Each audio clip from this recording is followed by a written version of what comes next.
Click the button. Go live technically 2 minutes early, cause we're great and everybody loves this channel. Ba-dum, bum, ba-dum. Click the button. Hey, let's go. Why is the background so dark? Oh, because it's trying to find Warhammer 2, which is not on right now. I'm going to fix that. Boom! Warhammer 3. Boom! No more human boy. And there we go. What's going on, everybody? How you doing? How you doing? We are here with the Discord poll tournament of the week, which the poll was for... It was a close one between Warhammer 2, King of the Hill, Warhammer 2 Gladiator, but it ended up being Warhammer 3 regular land battles. We actually have pretty good participation today. 18 people signed up. We have 15 checked in. I did ping Rinless, Spartan, and Lord Beast. Lord Beast and Spartan surprised me, though Spartan did say they were busy. I might be around, but maybe not. You out for today? Or should I check you in and give a buy round? There. So I'll do that, just because he had previously messaged me about, like, oh, I'll probably be there and all this stuff. Lord Beast is also strange that he's not here, because he's normally around. Renless's sleep schedule's all fucked. That's not exactly shocking, he's not around.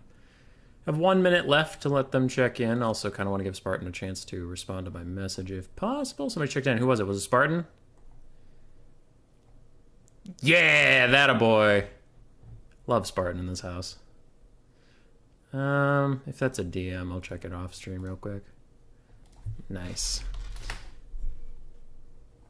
Yeah, we love Spartan. He played a shit ton when the game first came out, and he taught me some things. That, like, the biggest thing he taught me was that Orion's Thunderbolt doesn't suck ass now. It's actually pretty good against infantry clumps. It's good to see him back.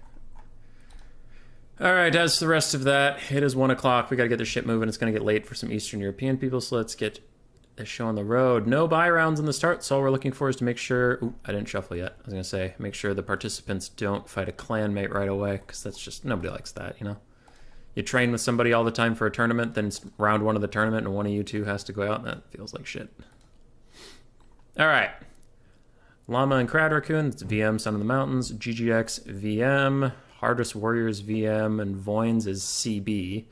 Lorumbo, I don't think they have affiliation. Kiara is LS. WWD and Energized, both unaffiliated, I believe. Raced and Matthew, B969. Me and World Beater, and then Caradoc and Jellyfish. Dude, there are so many good players today. Ugh, I kind of wish I wasn't playing, but then I would miss good matchups anyway. But I want to see Spartan versus Crabling. Crabling was really great in the Warhammer 2 tournament recently. Hardrest Warrior is always fun to spectate. They're an upcoming star of, I believe, VM. I believe. Voins, whenever they come back, they're a joy. WWD hasn't played in a while, but they're really good. Energized I haven't seen since Warhammer 2, but that guy was a Giga Chad. Race and Matthew will be a great matchup. And, of course, Hummus Boy and World Beater will be great. Caradoc and Dark Jellyfish should be good, too. Caradoc slapped the shit out of me in yesterday's Warhammer 2 finals, 3-0. But he indicated he's nervous about his Game 3 performance. So we'll see. We are live. Only wait for me in finals. Let's keep this moving for our EU friends who want zzz. World Beater, you host or me?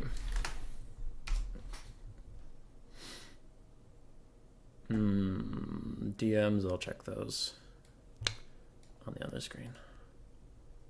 The Raccoon and Doctor are from Son of the Mountain Noob. I'm Son of the Mountain too. I know, no, VM Crad Raccoon. VM Crad Raccoon is from VM. Son of the Mountain is an Ogre Clan is Son of the Mountain. Dr. Jellyfish is Son of the Mountain, but he's fighting VM Caradoc. Mr. Llama. I've done this before. Unless you're just, for some reason, listing all Son of the Mountains members, then you forgot Grombrindalen for Poland. So, sir. All right, I'll have to catch up with chat because I haven't seen anything. Is this an IE tournament? I do not have early access, I am afraid, sir. I am a simple, humble YouTuber, and it definitely isn't a sore spot for me that I don't have early access. It's fine. Be strong. Be strong. Don't let him see you cry. Ugh. I'm good. No, I don't have early access.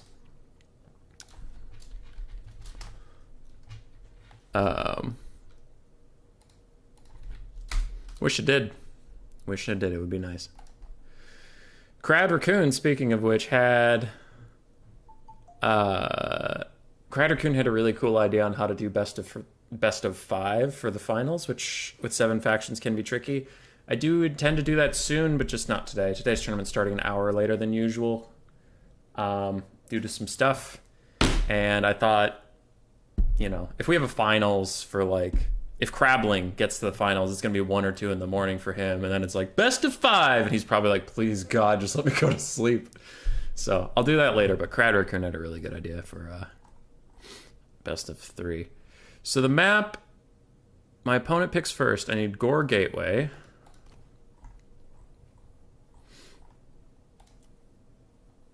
And we're good. Unit size Ultra. Yep, everything's fine. Grand Cathay Ban Nurgle. I have an Ogre's build that I wanted to try here.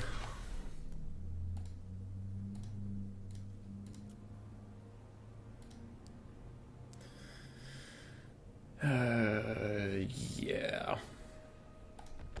Yeah, let's try it. I have a blocker up, right? Yeah. Dongus Butterfist. Love the name, by the way. There's a box behind you, but Murph is here a lot more often than you, Contende. Don't be mean to Contende. There is a box behind me. Which box? There's one on the floor and there's one on the table. One on the table is the prototype of my second board game. The one on the floor is a bunch of my unsold board game that is published and doing poorly in sales. Kiara's here. Hi. Contende, good to see you, my friend. How goes the League of Legends? I got sucked back in, as I've briefly talked to you about. I've been playing a lot of Amumu Jungle. Amumu Jungle is free wins, my friend. Free wins, no hands. Just build Sunfire and Demonic Embrace and do more damage than your AD carry while being tankier than God. It's great. It's great. Dude, Contende, not to go too deep into League of Legends rabbit hole, man, but I am tilting off the face of the earth. I play Phil. You know I play Phil. My top laner is like, I'm going to go Akali. My mid laner's like, I'm going to go Yasuo. My AD carry's like, I'm going to go Vayne. And my jungler's like, I'm going to go Kindred. And I'm sitting there on support like, oh, great. 4 carries that want to make the entire game about them. Hey, guys, just a thought. Who's going to start these fights? Who's going to peel for you? Who's going to provide any healing whatsoever? How are we going to get vision? So I need, on support, I need to play an engage, tank, peel, healer. That doesn't exist, you guys. And then, strangely, the Akali goes 1-10, the Yasuo goes 1-8, which are not good scores if you don't play League of Legends. The Kindred Jungle hasn't done anything but farm all fucking game, and Vayne and I have lost 2 towers because her auto attack range is as far as she can slap something. And then they're all like flaming each other, and I'm like, wow, who could have called that this wasn't gonna go well, you fucking degenerates? Ugh, I hate it.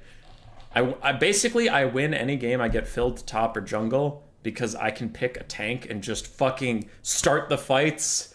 But whenever I'm not in one of those roles, just everybody on my team is a carry. Everybody on my team is double lift. Everybody on my team is the greatest player alive. You just gotta believe in them. And then when they feed their asses off, it's because your mother is a whore. And I'm like, oh, okay. My mother's sexual promiscuousness makes you really fucking bad at League of Legends. My apologies, sir. I didn't realize that. Anyway, Chasing Rainbows, I'm doing good. How are you? Do ogres eat hummus on their meat? I hope so. I hope so. All right, I can leave my 0 up there with the hummus lad, because that's me, and I still have 0 points from when Caradoc absolutely destroyed me. And I can change this DVD world beater. Cathay versus Ogres. So I played somebody with this matchup. I forget who it was. And if you're out there, I apologize, I forgot. But it is unfortunately the dreaded Ogre Kite, because rushing Cathay is just not a thing in land battles as Ogres. Peasant Longspears will get 10,000 value on you. Unfortunately.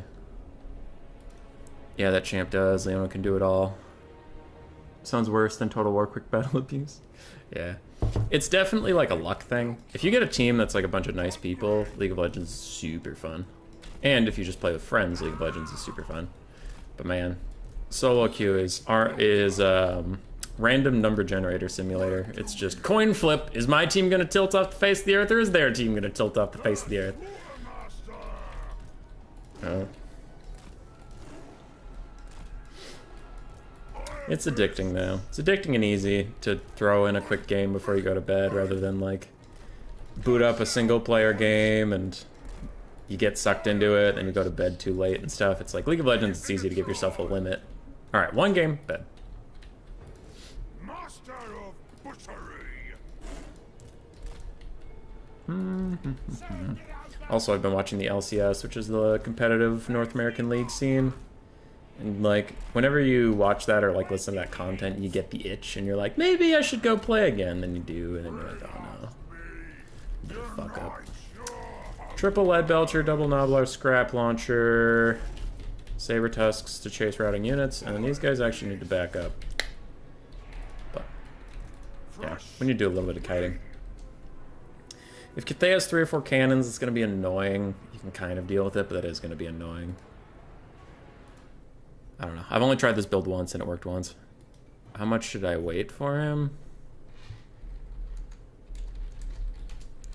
DM him? Alright. Just realized I'm still offline. Whoopsies. Okay. So World Beater, I'm ready. He is a streamer, so he might be mid-game or something. But, yeah, 15 min is a while. Okay. I keep getting distracted by tournament stuff. I need to tell World Beater I'm ready. Ready, good luck, have fun. Alright, this build is 1-0. Will it go 2-0 or is it trash? That does not look promising. Okay. You guys... Cannons are going for this one, so you dodge, you guys can move forward. Ow, accidental shot. Meanie.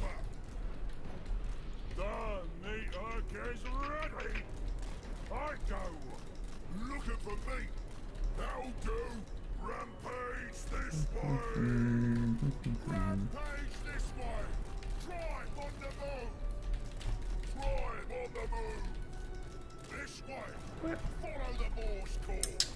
Drive on the move. Off we go. That'll do. Where are they going that way? Rampage this way. Doing our best. Doing our best. But it's not enough. Noblar Scrap Launchers, please win the fight over time because I am dying. Without you. Dodge, little scrap launcher. Dodge. Dodge, little scrap launcher. Dodge. You guys can get him. Dodge, little scrap launcher. Dodge. You dodge. Dodge back. Going back this way.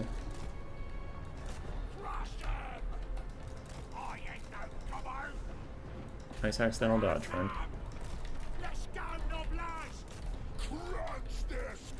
Heap! Dodge back!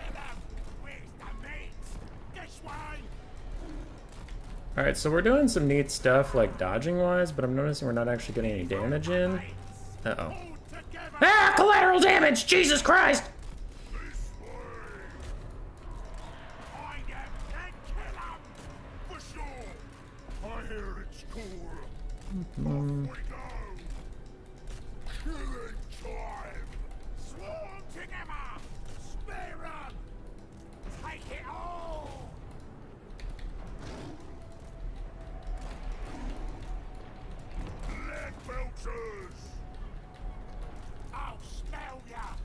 Oh my god, these scrap launchers aren't getting anything done. fists, guided by hunger.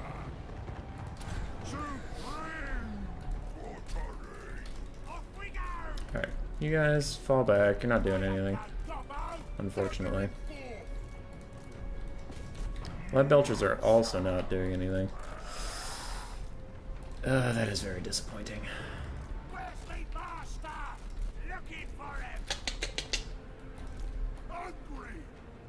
Hungry. Where's most of it? Okay. I smell me. Mentacle. Searching for him. You guys can take this fight real quick. Hungry. Let's go, boys. Take it all.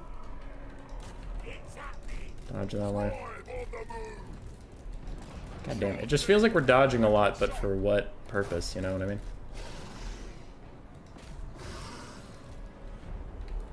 When do we eat? Overwhelm them. Others keep chasing them. You guys keep chasing that. You get away from Yao Ying. I mean, Zhao Ming. Throw that down to get some more damage out. Off we go. Thundering So we forth. just start doing that. Get away from his Jade boys. Crunch their skulls. Pour together. Eat 'em. Unfortunately, we are routing. Where's me master? Yeah. Alright, scrap launchers suck, dude. Me. Ogres attack. Eat 'em. Iron fists. Do not rely on the power of the scrap launcher. They will disappoint you. No! We go. Get dead. You get in there. You get in there. Bring us meat. Iron fists. Unfortunately, those peasant long spearmen are about to get a crazy amount of value, so let's try and duck and weave around them. How's my boy doing back here? He's doing fine. Let's get that grand cannon. The hunger. You gotta start Flock of Dooming blobs. Whoa, that was weird. Don't do that. That. Embrace the hunger. Take it all. Lead belchers, defend yourselves. Don't know what you guys are doing. You guys are over here doing this. Ogres keep trying to push through middle. Kill anything you can. These ogre mates. Scoffer. I seek radiance. Oh, I need to get through here to Flock of Doom the blob. The me ritual. Iron fists. Ogres attack. Lead Lead belchers. belchers, shoot them. You guys come here. I go. What are they? Celestial Dragon Guard or something? No, they're just Jade Warriors. Boys. Okay. Dogs, ignore those peasant long spearmen. Come with me. Scrap launcher, chucking at something good for you. Paws, right hand. Iron fists. Killing time. We are mostly out of sorts, unfortunately. The hunger. Lead belchers are still trying to do something. Bring us me. Ogres. That, do you Flock of Doom back up? That's a good spot for it. Supreme for Tourney. Cookmaster Supreme.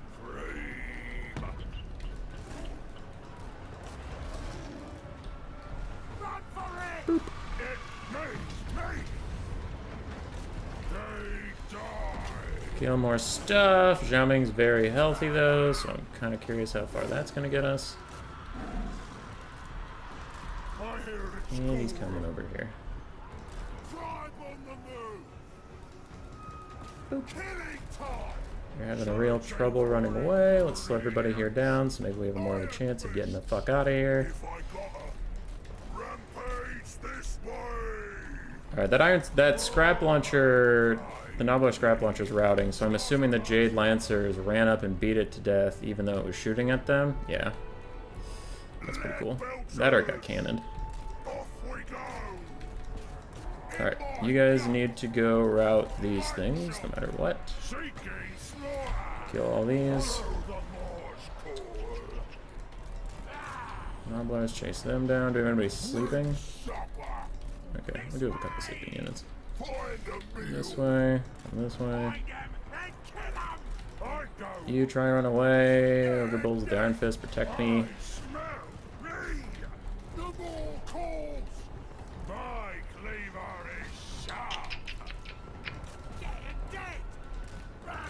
Got Noblars. These Noblars, chase down these guys. Don't let them come back. You guys come over here. You almost have another Flock of Doom for these 2 Halberd units. Run! Run from Zhao Ming, he's so scary! Charge through that.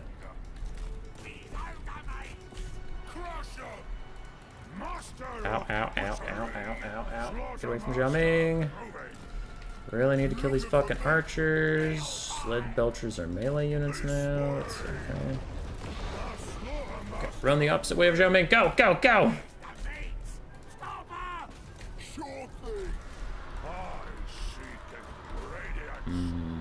Okay.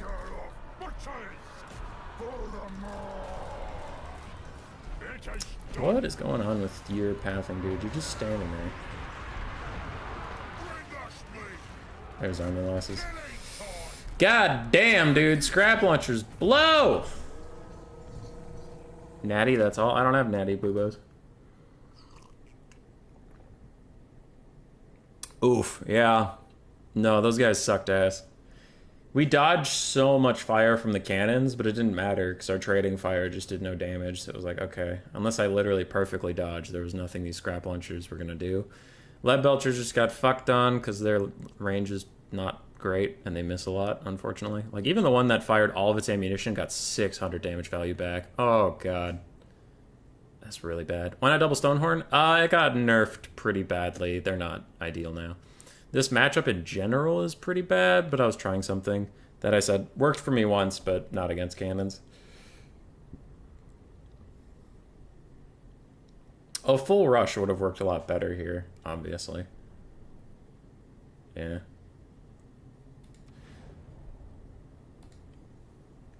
Damn. Most people playing that game don't look like people who have any friends. Yee. What up, the Grey Coffin? I'm so sad that the scrap launchers did poorly. Did I save this build? Ogres versus Corn, Ogres versus Kislev. Okay, I didn't save this build. It was left up from last time I fought somebody, but it's probably for the best. Leave this shit. Leave this shit in the dust.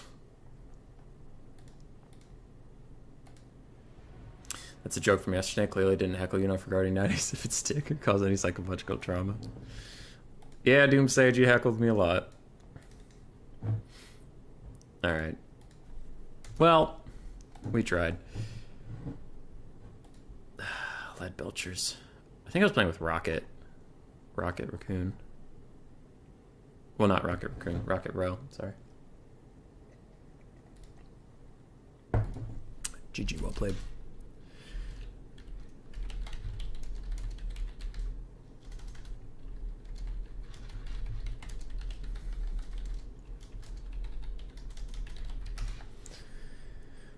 Alright, what's the next map? Map.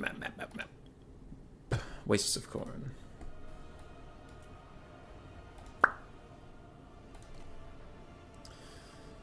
Wastes of Corn. I'll go Cathay Ban.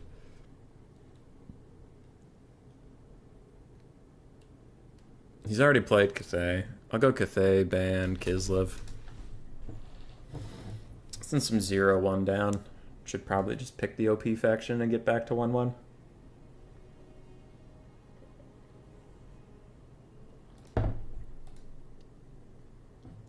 Also, you have poor impulse control. That's okay, Doomsage. That's okay, buddy.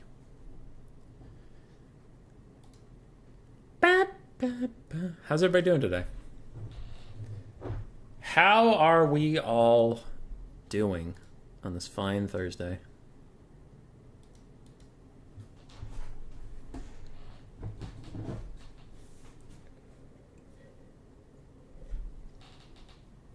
World Beater's probably gonna go Zinch. Oh wow, Nurgle. Okay. Nurgle versus Cathay. Oh, that build sucks. Don't use that one. Okay. Don't use that build.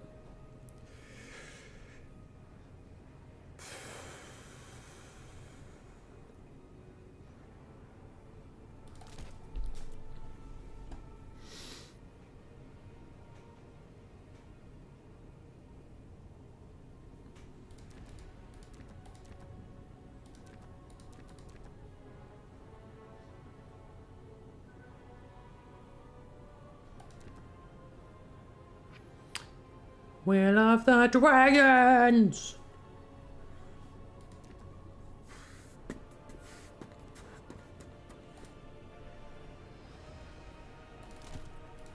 Sorry, I was just thinking of a thing. Being dumb, as is my birthright.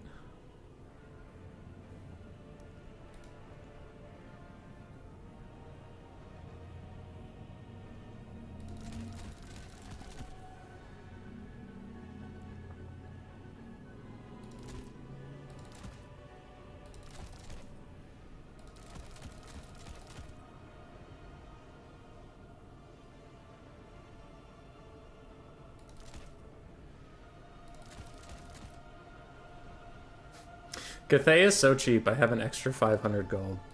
Like, I just have an extra 500 gold I don't need. That's kind of funny. Alright, is there any problem with this build?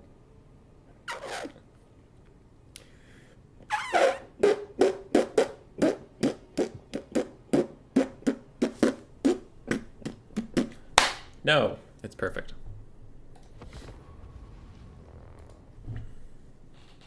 It is, quote unquote, a free win. A fat W.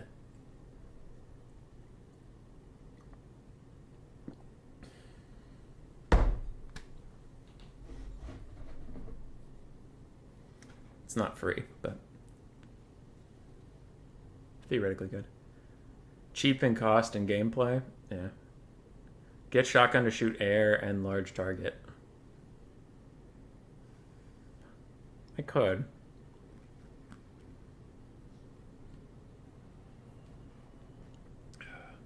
I'm trying to think though.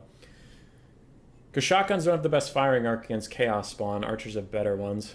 Kugoth himself is already weak to archers, so getting shotgun that he'll be even more weak to doesn't really matter too much. Shotguns can't help me with infantry. Arrows do okay against the air units. Shotguns admittedly do better, but I have long Marauders, so I should own those guys over Nurgle Furies. And if he goes with triple death heads or whatever, I'm just going to win the game automatically. I don't think you need the shotguns. I think they're risky. What up, Cyrus? And if I bring one or two, is there a max unit count or a unit count you must be at? Not anymore. No. The problem with bringing like one shotgun just in case against Nurgle is the same problem with bringing like Celestial Dragon Guard, in my opinion, or Ice Guard. Is Stream of Corruption is such a good anti-infantry spell that if you only have one of something, it's going to be the target of Stream of Corruption. It's going to get eliminated. So to have an effective armor-piercing missile line, I would have to bring 3 or 4 of those Iron Hail Gunners so they didn't get instantly deleted by Stream of Corruption. And then if I don't need them, then I have 3 or 4 units I don't need. So it's just too risky, in my opinion. But I could be wrong, and I could lose this game, and then I would learn something. But, essentially, archer spam. Just archer spam. Spamming a bunch of cheap, shitty archers. Why do you guys all start with guard mode on? Don't do that. Okay, now you don't have guard mode on. Oh, it's just a visual bug. Got it. So they're gonna... If he's gonna Stream of Corruption something, he's gonna have to Stream of Corruption overcast 9 times to get all of my archers, which takes some time. And then if he doesn't get perfect casts or whatever, he won't even kill the archers, right? What's his unit count? 395. Okay, he probably went double Soul Grinder Kite, which I have railed against multiple times on the channel. I just don't think soul grinders are very good. They miss a lot. They miss a lot, is the entire thing. So we're gonna just make a nice battle line. We're gonna walk at him and hope that that carries the day.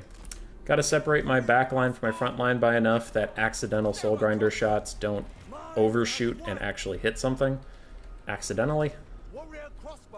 Because I would hate to give them damage for free by accident. We have the Celestial Dragon, not Celestial Dragon Void, Celestial War Compass for free Winds of Magic and free spells. I have the Shugi Lord. Everybody's been taking Yin since the Infinite Winds of Magic nerfs no longer make the Dragon Breath spell from Yang spammable. So I'm going to try Talons of Night and Ancestral Warriors. A lot of really good players have insisted that it's the way to go, so I'll give it a shot. Why not? Okay, I want the archers of the right. I want the archers of the left, plus the middle guy. And then we'll take the front line minus you. You are my reserve. World Beaters ready, ready, good luck, have fun. Probably a box, no cannons against Nurgle. I found them to be a little underwhelming compared to just archers. Cathay are so cheap, Jeff Bezos can't replace them with automation because the upkeep is too high. Dude, Cathay is really cheap. The cheapening of human life is holding us back from a truly innovative and automated future. Alright, so here's a problem with this strategy right away. There are Plague Toads. Okay, real talk, not just shitting on Plague Toads. There are Plague Toads here, so we lost. But, okay, real talk, not shitting on Plague Toads. Got it. Kite doesn't work with Nurgle because your main character can't run. The Soul Grinders can kite me all day. He can't. So I'm just going to walk up and start shooting Kugoth, and they're going to have to turn and help him. Right. So look at how much they're outpacing him. And if they leave him, I'm going to dive on him with armor-piercing anti-large cav.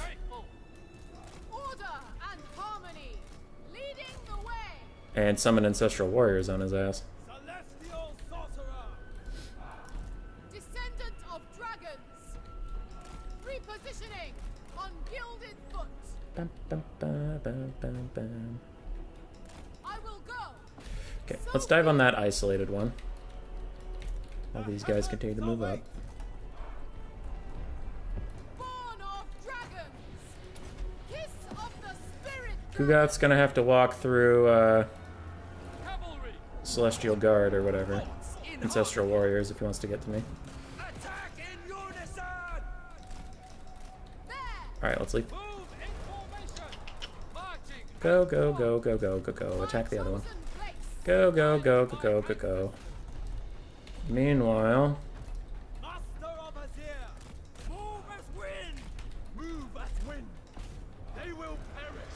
Attack the other one. You guys go get this. Don't bother at this point. Just come with me and help me fight these.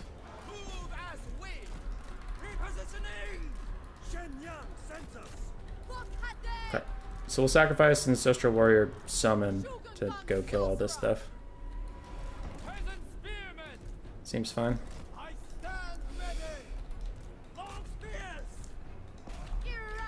Archers are taking care of those Plague Toads. And as soon as these Forsaken actually commit to something, they're gonna get bombed.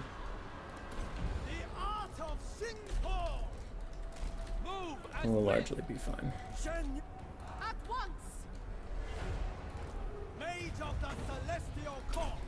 How's the other side going? Pretty fine. You try and cut them off. You, I don't know where you want to go. Just figure it out. Okay. Longmas, I honestly don't need you to help with this. That guy's routing. So you guys turn to shoot him. You keep shooting him as he runs. And you guys come over here and help me with my other projects. Peasant archers are holding, while a whole bunch of Jade Warriors are punishing this. And Kugoth is here.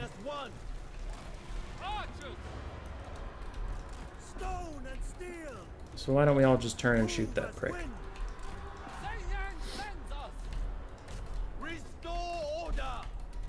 I become death. Alright, peasant long spears can't hope to keep up with Forsaken, so I'm just gonna fall back for now. You come over here. Got any more free spells for me? That's kind of a cluster. Why don't you use it there? Archers are gonna take care of this guy.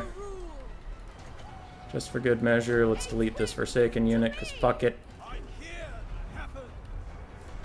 I hate units! Use my last free Thunderbolt here.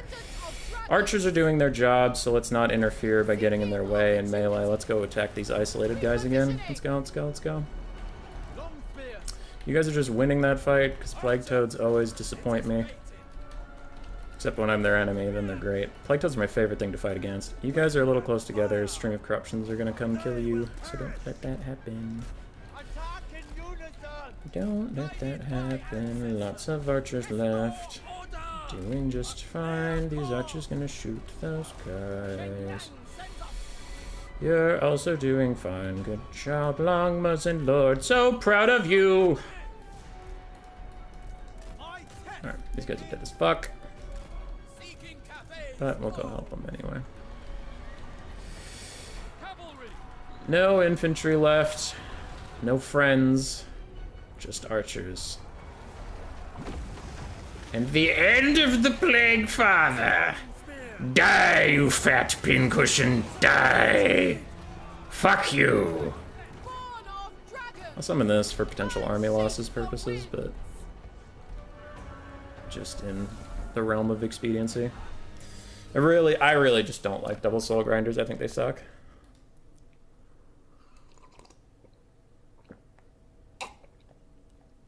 I have also tried Plague Toads versus both Kislev and Cathay. They don't work. They don't do anything. They knock over infantry models, but you don't do damage knocking anything over, and then they run around in circles trying to get to the guy they knocked over, and meanwhile they're getting poked by all of his friends or shot by archers and shit. As for spamming archers, I mean, there were plenty to deal with Kugoth when they got to shoot him, so it was fine.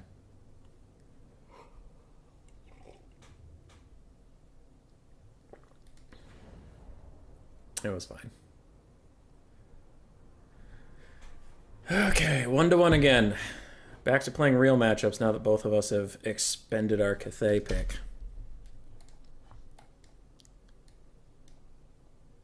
Oh shit, what did I just do? No! No! God damn it. Add source text. Yeah, I deleted our names. Add source text. Oh, giant text box. Oh my god. A little smaller. There we go. A little smaller. There we go. Text title. Frick.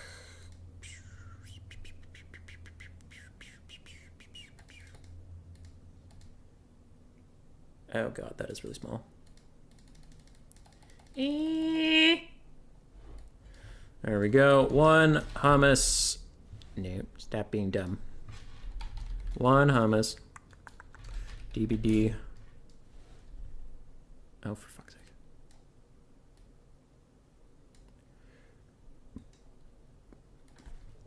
World beater 1. Lesson for all of you out there: don't accidentally delete part of your overlay while in game. That is not helpful to how a stream should work. Fixed? I thought I lowered your value. Fuck you.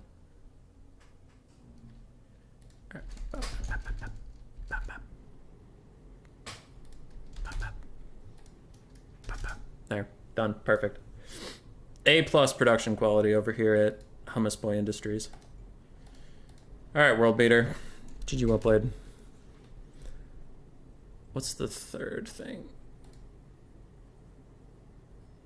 Flats of Kislev. Okay. Oh boy. The Flats of Kislev. And I pick 2, ban 0. Slanesh and Tzeentch. Tzeentch because I want to be able to win if I have to. Slanesh because they're currently my favorite faction to play. But Hummus Boy, what about Kislev? Kislev's a smart pick. It is a smart pick. A smart pick I really just don't feel like playing right now.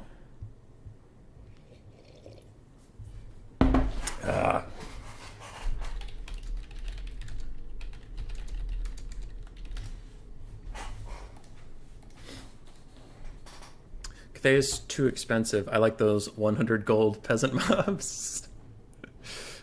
Now, if those 100 gold peasant mobs performed as well as my 350 long spears, then we got a fucking conversation.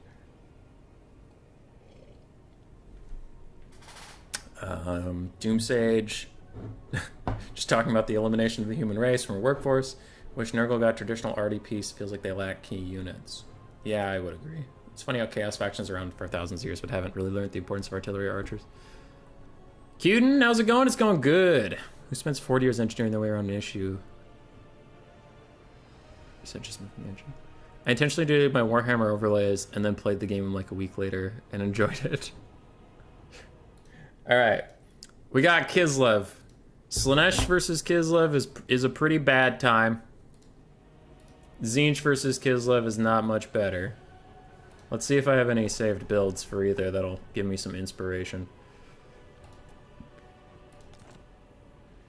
Nope. That one's old. It has double cultist with summons, so it's very old.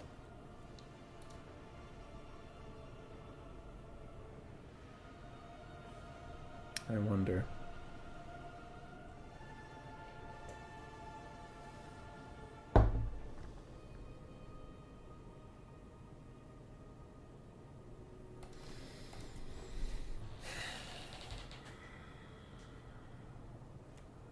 Slaanesh, I have one idea, but it's probably not going to work. Tzeentch, feel like there could be more possibilities there. Yeah, we'll go Tzeentch. We'll go Tzeentch. It's the smarter option here. Marauder spam, then full surround. Chase Rainbows, that just ends in Heart of Winter, and then I'm dead. It's time for quick battle. I feel like Star Dragoning some poor fellows. Dude, are you finding anyone in, That sounds like I'm asking you. Doomsday, are you seeing anyone? Seeing anyone right now? No. Sorry, I had a mild stroke right there.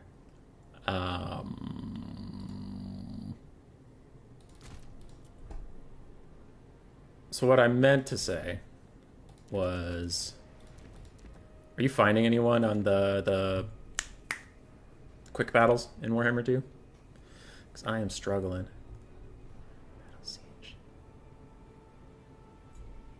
Oh, I have so many ideas. No, there's not enough Winds of Magic in the world for these ideas.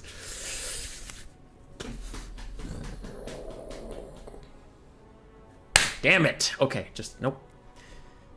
Just do what you know is right, hummus boy. But I want to try things. We're in a one-sided long-distance relationship, didn't you know? I should have figured.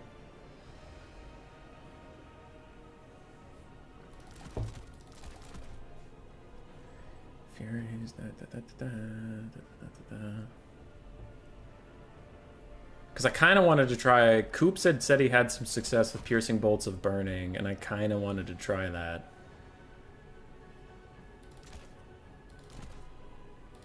But that's a lot. Like with the other stuff I know I need, that's a lot of Winds of Magic. Yeah, we'll stick with what I got. Okay, so what else is happening here? If I get rid of you, that's 900 gold and get another one of these. 50 gold left.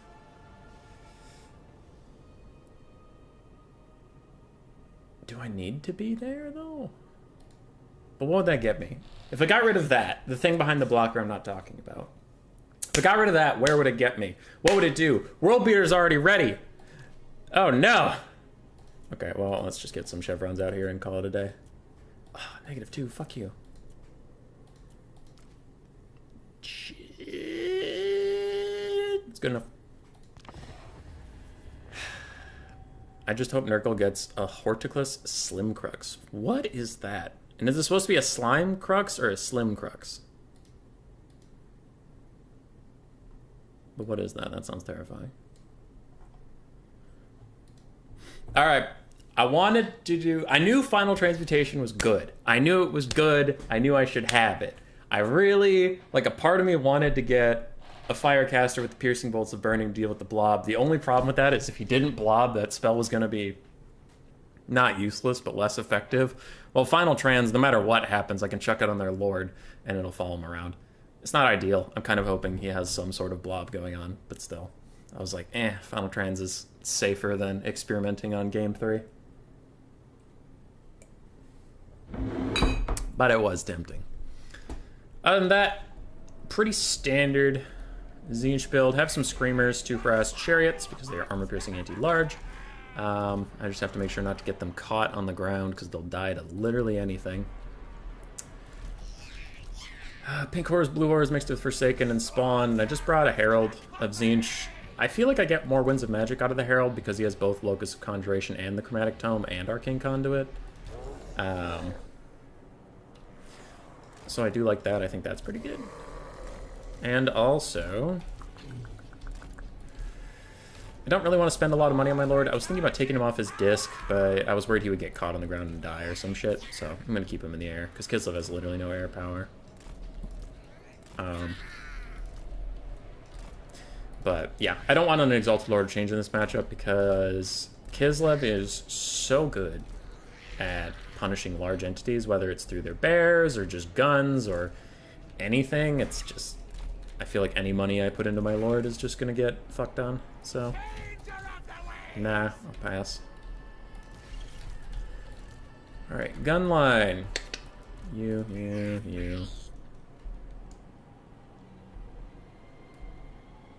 I'm missing someone.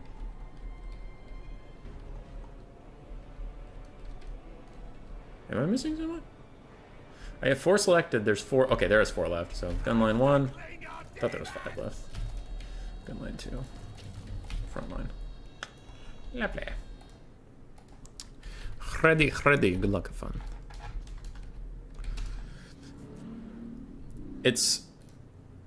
That sounds like a really bad Harry Potter curse. It's a plague gardener riding a huge goofy snail. Yes, I'm all about it. I love snails. With a tree on its back. I asked the Forsaken and Spawn combo. There's a few of them in case I need to get through Zargard, but mostly it's to provide me with a front line that isn't my blue horrors. So hopefully this front line will run out and die while the blue horrors and pink horrors shoot. Then the blue horrors, when they run out of ammo, will run forward and die while the pink horrors keep shooting. And then the pink horrors will run in and die and I'll lose the game. That's the idea. Alright, we do have the bears. We have Boris, Ursus. We have Frostmaid of Tempest. There's no healing, so any final transes I get out will be a good time. Are you in the middle of a bunch of units? Because we need to pop these. Yes. Charge up our first final trans. Other than that, it's a shit ton of infantry. 6. I think he has too many ranged units, but it's pretty whatever. That's easy to do with Kislev, and it's not... doesn't look like it's intentional, so I'll leave it alone. Where's their range? God, it's hard to see on snow. Okay, I don't want to trade shots with them. Especially not with 4 Ice Guard in the back, but I also don't want to run in without my back line. Alright, go. And then back line also go. Screamers off to each side. You get ready to final trans something. We are getting bullied, my lord! Bullied! Not you. Pinks. Pinks, just shoot the archers. And you wait for the ideal time. Wow, Spawn accidentally just ran straight through their front line. Okay, we take those. Trade on the Ice Guard. Stop shooting at the archers that the Spawn have already got covered, because you're just going to shoot my Spawn. Don't shoot my Spawn. I await their heroes doing anything, because then I will final trans them into the dust. Into the fucking dust. Look at that balance of power against me already, my god. Alright, that's a blizzard. You just try to back up a little bit, but...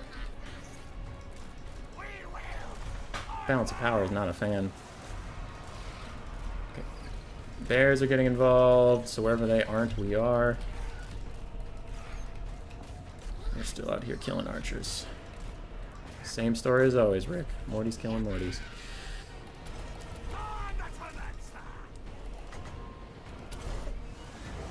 You guys stay in the fight with him. I need that final trans to hit him both.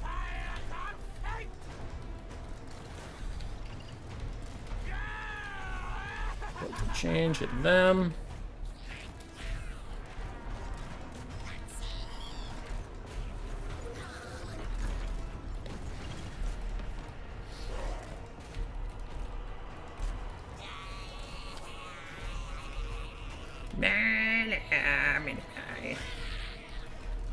Alright, Screamers, your sacrifice will not be in vain. Thank you. Thank you for your time.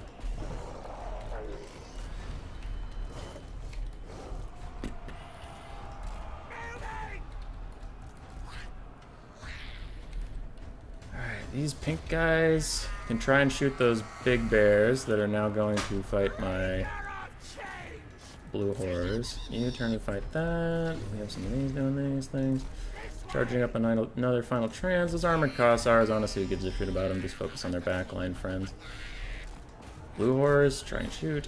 Their mage is shattered, so you start shooting at Boris. We are almost even on the balance of power for the first time in this game. That's pretty cool. All three of my pink horrors are uncontested, still fighting. Screamers are fighting some Cossars in the back, that's cool. How are we doing on, just a real quick, just gonna pop in here real fast. Give me more power. Exactly my feelings, my friend. Yes, this guy gets it. Give me more power. Attach it to Boris. Kill him. Do it, you cowards. Very nice. You'll love to see it. Alright, Screamer's still fighting over there. You pinks, come over here and shoot these assholes. You pinks, run away. You stand there and keep shooting. And without any healing whatsoever, you will die, Mr. Ursus. You will die.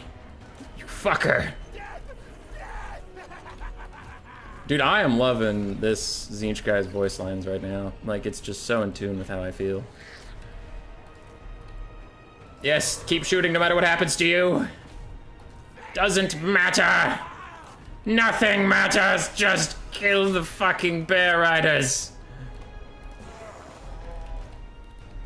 What are those fuckers gonna do? They're Ice Guard and Cossars that are out of ammo. They're shit. They're shit before you. Speaking of shit, I might be in the shit.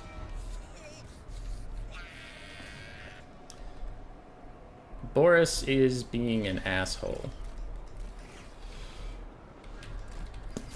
My last pinks are in trouble. Going to guard mode, this fuckers. I need one more wind of magic. You die!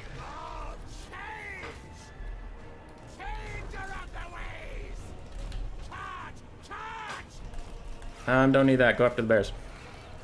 Boris is dead! Fuck him!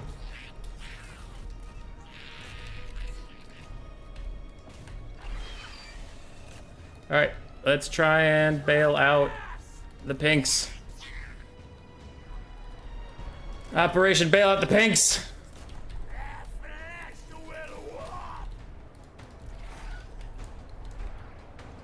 I don't think we're gonna bail out the pinks.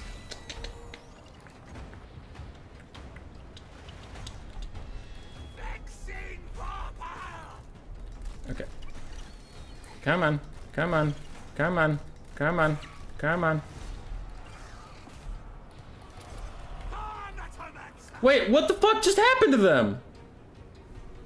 Army losses? You're fucking serious with me right now? Army losses? Okay, alright, okay, that's cool. No, that's fine. Fuckers. Can't believe those Screamers just instantly died like that. Sad. Oh, I thought we were playing so well, too, and then it just didn't matter.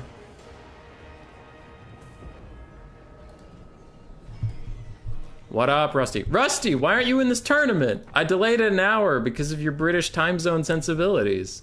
You literally told me to, and you still would not play with us. Blues and pinks did well. Forsaken and Spawn got fucked on. My Herald of Ancient Metal did great. Ice Guard did okay. Cossars did really well. Spears didn't do that much. So yeah, technically this build has 13 ranged units, and I'll tell him that, but it didn't matter. Like, it's fine. I'll tell him so he doesn't do it in the future to someone who does care, but no. Like, the spawn are useful, but I wonder if I should cut them because they are 2,000 gold. Not a piece, but 1,000 and 1,000. They don't pay for themselves. Not everything's about paying for yourself, but maybe I should cut the Forsaken. I don't know. If you don't commit fully to the Forsaken spawn frontline, I wonder if it's worth it. But I really liked the pink and blue horrors. Screamers underperformed a bit, but I feel like they had to be there for chariots, and they also were backline disruption. But if I cut the spawn and the Forsaken, nothing is to protect my blues and pinks while they shoot, which is how they got all their value. Yeah, it's a head scratcher for sure. It was a close game. It was good. GG, well played. You had 13 ranged units, by the way, so be careful if you want to use that build again. You'd have to cut one.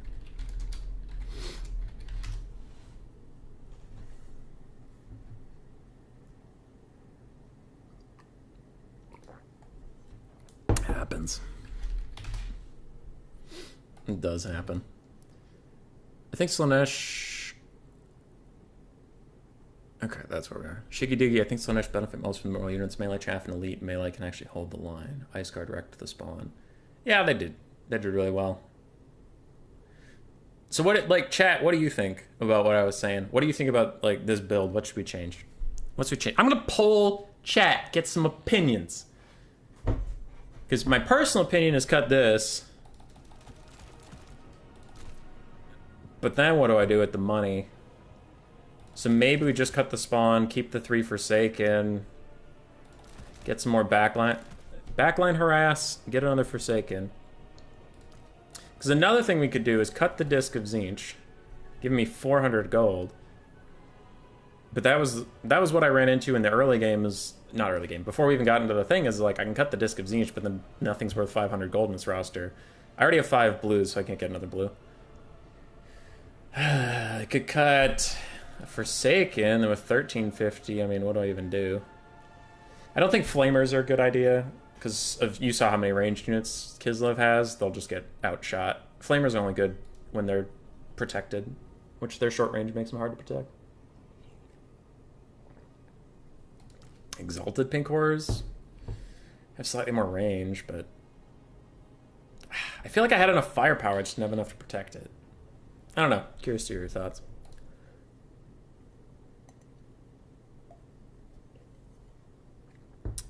Bolt of Change isn't worth it over the final ability. I think if you flanked with Screamers before the approach, you would have lost all your infantry type battle. Your Forsaken just got melted before the engagement even starts. I'd say get Chaos Knights. Could be. Upcoming Mortals and Chosen will help a lot of that. Yeah, the upcoming DLC will help a lot. It's going to be sick. Plague of Rest. Maybe. I really liked Final Transmutation there. It was having a banger of a time. It was a good game, though. It was a good game. All right, what do we got? We're freelance now. We can cast whatever game we want, wherever we want. I know what game I want to cast. I want to cast Raced versus... the winner of Raced versus Matthew versus Energized. I think whoever wins that, that's going to be a great series. I am down for it. Okay, I was just making sure you could actually see what I was looking at. Boop. Boop. Boop. Boop, boop, boop, boop, boop, boop, boop, boop.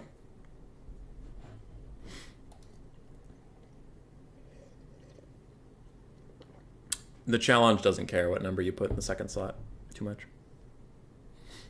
I wouldn't recommend you do what I just did unless you know the outcome, because otherwise you could really fuck things over.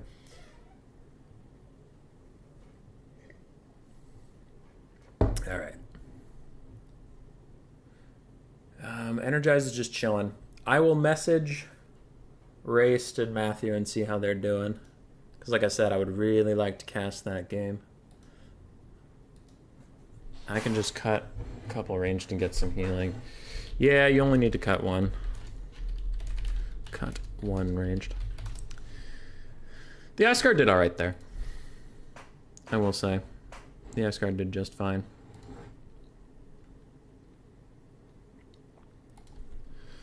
How's it going?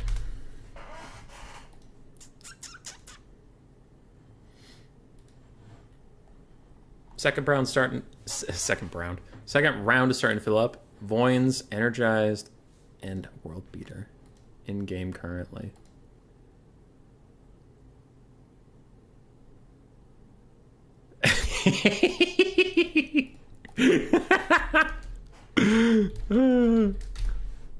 Fucking Deadly Bunny's sending me some stuff. That's pretty funny. But if I cut 2 Cossars, I can get healing, which I think would be much better. Maybe it was just me. Yeah, I agree. I was pretty excited you didn't have healing for Final Trans. I also felt like his mage broke very quickly. I don't know why. She just, like, disintegrated away. I didn't even notice her Kislev passive go off. It was kind of crazy.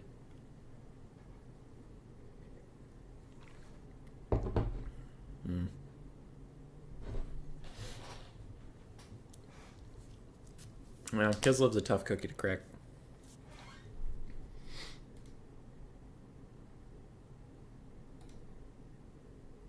Sorry. I'm reading some messages. Race said they're in-game, but if he had the time to type to me, that makes me think that they're at the start of the 3rd game.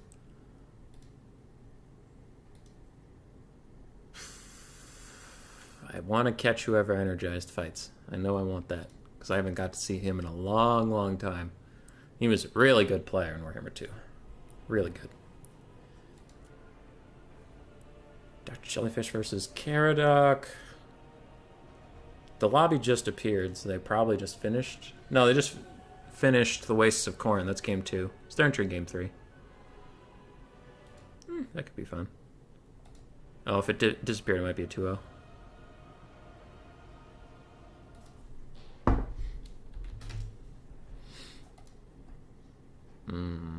Okay. Sorry, I'm just thinking. Hey, Kiara got up to fight Voins.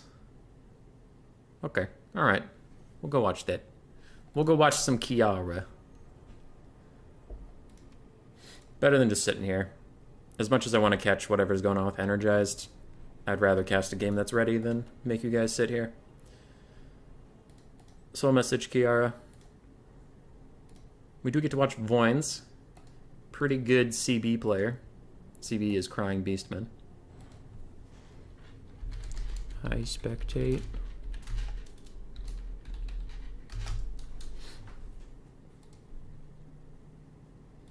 It was the Final Trans. Oh, yeah. Guillermo Tello, I'm back, baby. Got tilted with Warhammer 3 multiplayer, but interest back with Immortal Empires. Welcome back, sir.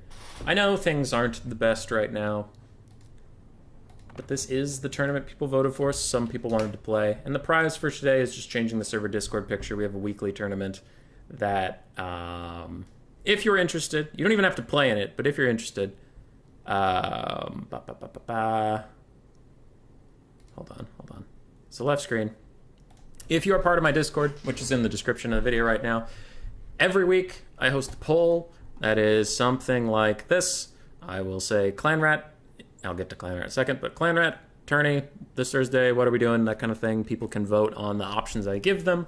Whatever gets the most votes is the tournament we're going to do. So even if you are a viewer and you're not going to play, tell me what you want to watch. Join the Discord, get the Clan Rat role, answer the polls. All you have to do is vote or don't vote on various things. What is the Clan Rat role? You can literally just go here and say something along the lines of, I want the Clan Rat role. The entire point of the role is just if you want to receive for polls. When I started the channel, I did a lot of for polls, and there were certain people that really didn't care and didn't want to vote, and they didn't want to be added all the time, so we made a role that I could that people could, opt in and out of the role for tournaments and stuff. So Do that if you want to influence what content is on the channel. Join the Discord. Vote in the votes. End of pitch.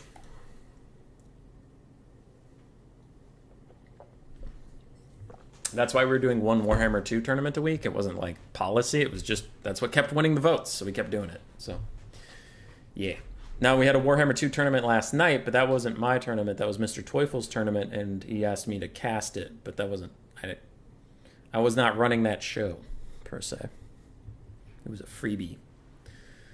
I knew I was going to play in it, and I was like, well, I might as well cast it while I'm here.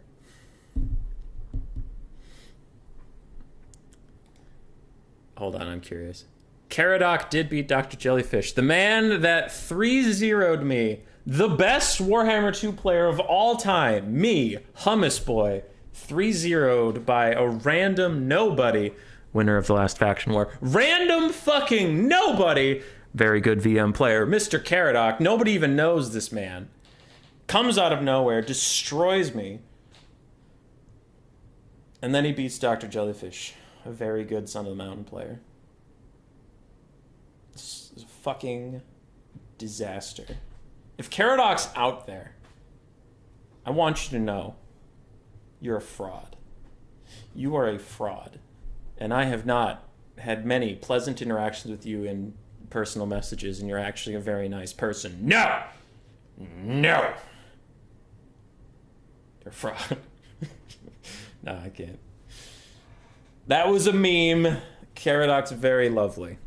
And they're super good. Europa Universalis 4 is making you angry, Cyrus? Why? Is it because you have a bee in your pocket again? Sigvald and his mirror guard already helps a too, but the generic stuff that's coming is badly needed as well. I'm energized. Energized! Dude! I wanted to watch your game so bad, but you didn't have an opponent. How are you doing, my dude? I remember watching you before I was even playing multiplayer. I saw you on Turn stream a couple times. So good. Some people voted for Warhammer 3. I go with what the vote is, man. I don't judge. Grieven, tying a pole is funny. It makes one Mad Men ruin it. Yeah, I think that's what happened with this one. Is there was a bunch of people that just wanted to tie the vote, and then all of a sudden, they then one person can come in the late game after everybody's tied up the rolls, and then they're like, "Hey, I'm gonna cast my vote, and I'm now the only vote that counts." Show the chat the game and let them decide what they want to watch. No. All right. Kiara said she'd be back eventually. And we might get to see some Demons of Chaos. Might. Because Kiara is a lover of Demons of Chaos, and I have a long-standing agreement with Kiara that if her opponent lets her play Demons of Chaos, then I honestly don't care. The rules against Demons of Chaos are to protect the opponent if they feel Demons of Chaos is unfair, but if your opponent says sure, then I don't give a shit. Literally, if your opponent says sure, you can do anything. Like, the first step of a rule break is ask your opponent, did you want to replay? And if they say no, then the rule break's fine. So technically you can break any rule as long as your opponent's down with it. So I don't care if these guys want to play demons. Though it goes both ways. That also means Voyns could play Demons of Chaos. Don't know. But we haven't seen Kiara on stream for a while.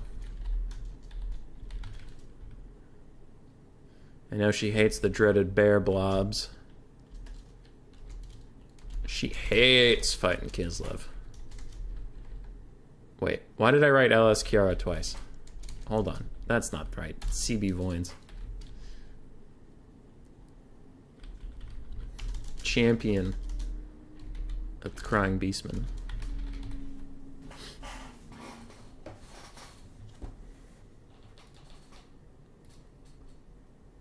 I tied the vote to balance harmony. Good. Admiral keeps forgetting. The stop units going over from water trying to do Byzantium. Very good, Son of Mountain. In the same sentence. Don't lie. Hey, man. Grombrindle for Poland. Dr. Jellyfish. Llama 13K. The Son of Mountain's got some good players.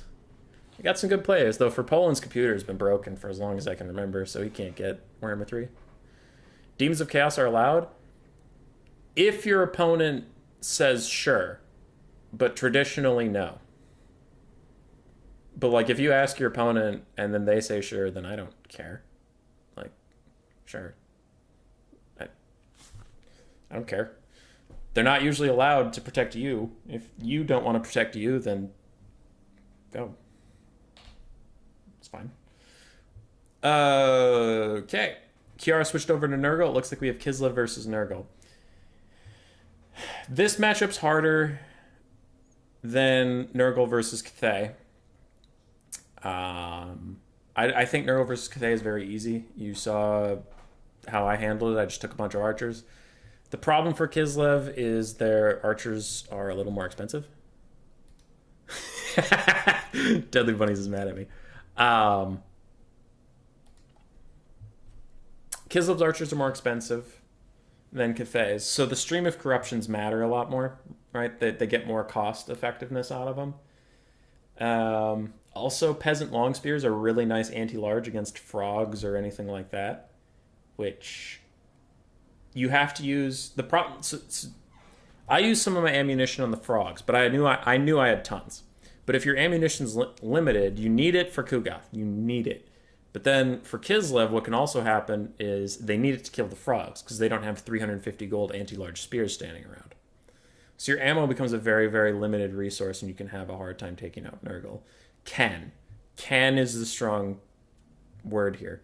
I personally think this matchup is probably 60-40 Kislev favored. So that I didn't mean to make that sound like it's like Kislev's fucking doomed. It's just harder than Cathay is. I think Cathay versus Nurgle is like 75-25. In my experience, but I have not played. I've been taking a bit of a break from playing a ton of games off stream because I don't want to burn out before Mortal Empires. So maybe the meta has shifted while I haven't been playing, and people have some different shit to show me. Could be. 3, 4, 5. Okay.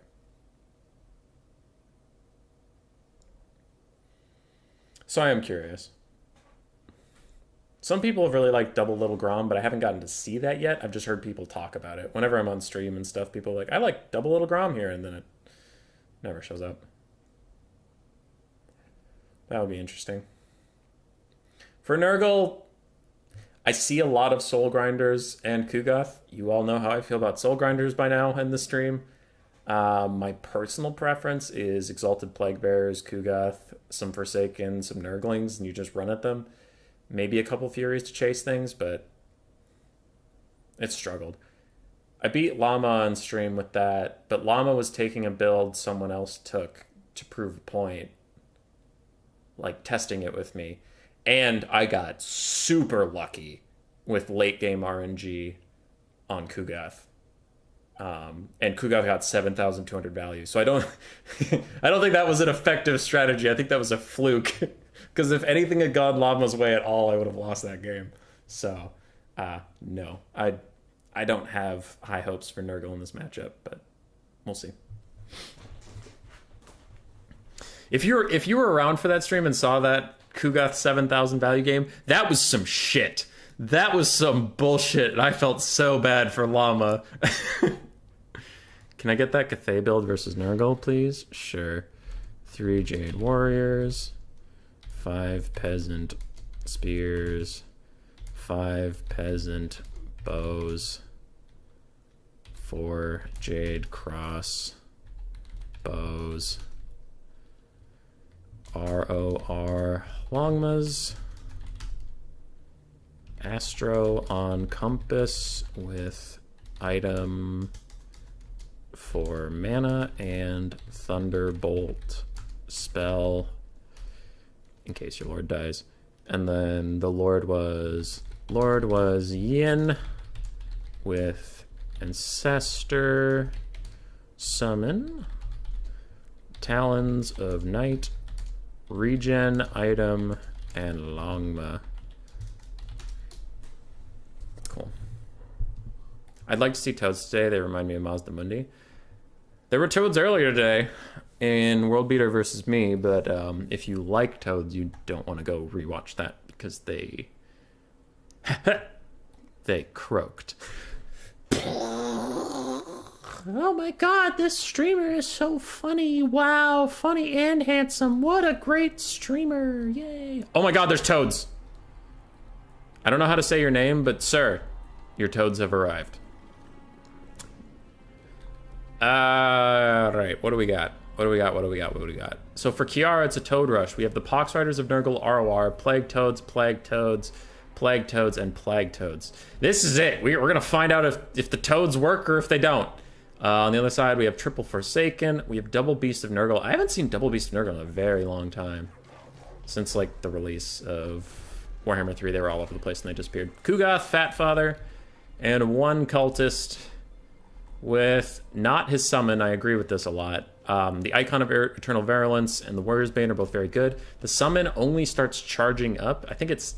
You have a 30-second cooldown on it, and it only charges if your cultist is below, like, half HP, which... With all the Nurgle healing that flies around, plus his own regeneration, plus how hard it is to do any damage to a cultist at all, he's really not going to charge it. And then for all that, you summon one unit of Plague Bearers that disappear after, like, a minute. So, I don't know. I don't find it worth it. I'm glad Kiara didn't take it. Bretonia needs Toad Cavalry. Fuzzy lady! Hop. Hop. It's like way slower than all their horsemen. It's just some fucking knights on toads. Alright. For Voyns, we do have 2 Kislevite horse archers. And that Kossars with great weapons. We have the Daz's Hearthblades. They do fire damage, I suppose, and they're an okay unit. I've never been a huge fan of them, but I haven't seen them enough to really make that strong of a judgment. 4 Kossars, then we have 5 Kossars, 1 Ice Guard with swords. A lot of Ice Guard recently. Interesting. I'll have to ask some people why they're making such a comeback. Kastalton, interestingly enough. 1 Snow Leopard, a Frost Maiden of Ice with the Frost Blades and Ice Maiden's Kiss, and then 1 Little Grom. Frost Blades doesn't give magic attacks to ranged units, or does it? Is it just the melee component? I have no idea. The horses should also hop. See, now you're getting it. Alright, builds-wise, I just really don't believe in toads, as you have heard, so I'm going to give a strong favor to the Kislev roster. But, like, taking away my bias for toads, let's pretend toads are a good unit, and I'm waiting to be proven wrong. But if toads are a good unit, Kislev might be in trouble here. Because they don't have a lot of mass to stop the toads. They just have these 2 horse archers. So if the toads actually do what Cav is supposed to do, it's a lot of infantry they could just cycle charge and run over and disrupt the ranged line and not take too much punishment, but I don't know. I really think they're just going to get shot.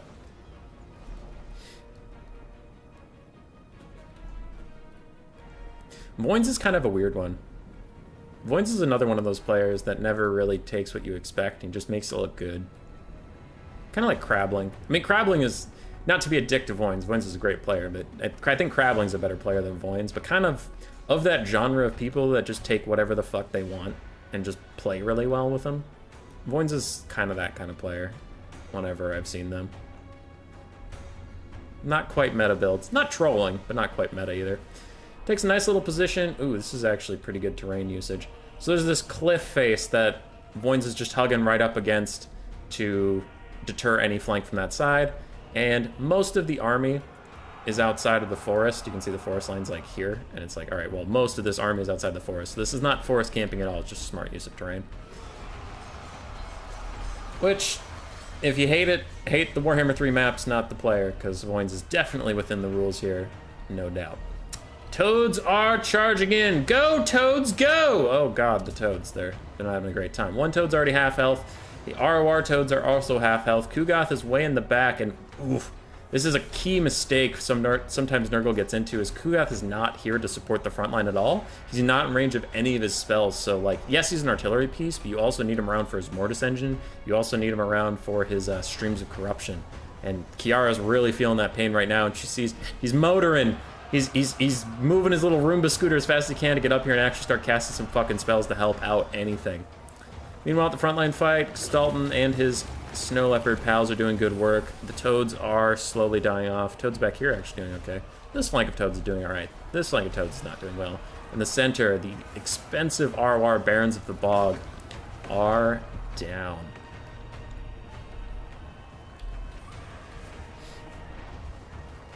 I don't see what Nurgle can do against such reckless pointy sticks being shot from bows. Another Toad's going down. It leaves us with 2 on the field. They're both Plague Toads. They're not Pox Riders. Though they did manage to take out 1 or 2 Kossars over here, and they even have a little Grom on the ropes. Don't know if it's going to be enough. As for Forsaken, we have 2 units, both very badly wounded. And the Beast of Nurgle, one is down, the other is fine, the Cultist is fine. And here's the Stream of Corruption, finally joining the party at last, doing massive damage to the Daz's Hearthblades from that range. But we're down to just Kugath, essentially. Plague Toad's providing a lot of disruption. There's no mass to stop them. And that is good. Kiara used them well. I think the only thing Plague Toads need is to be tankier. Because they don't do a lot of damage, but I guess that's not Nurgle's thing, but they are so fragile. Which, I know, is counterintuitive to everything else about this game where people say it's too slow and grindy, but Plague Toads just, they die to arrows so quickly. I don't know. Or give them more damage. That's also fine. It's just not as much Nurgle's thing. Kugath's running in. Balance of power thinks Kislev is in the lead. I think Kislev is staggeringly in the lead. As another Stream of Corruption just wrecks through these armored Kossars. Cultist of Nurgle is healing up, but Stalton's on him. Not going to let him go anywhere. These Horse Archers are still harassing the poor Toads. As we saw in my game, Kugath can solo this army if they run out of ammo. He actually can. No joke. He can kill everything here. But we do have Ice Guard with half of their ammunition left. We have Kossars with half their ammo. Ooh, but the Snow Leopard getting beat up by the Beast of Nurgle means nothing here is really going to stop it. And it is killing these Kossars who their ammunition is precious, as is their lives.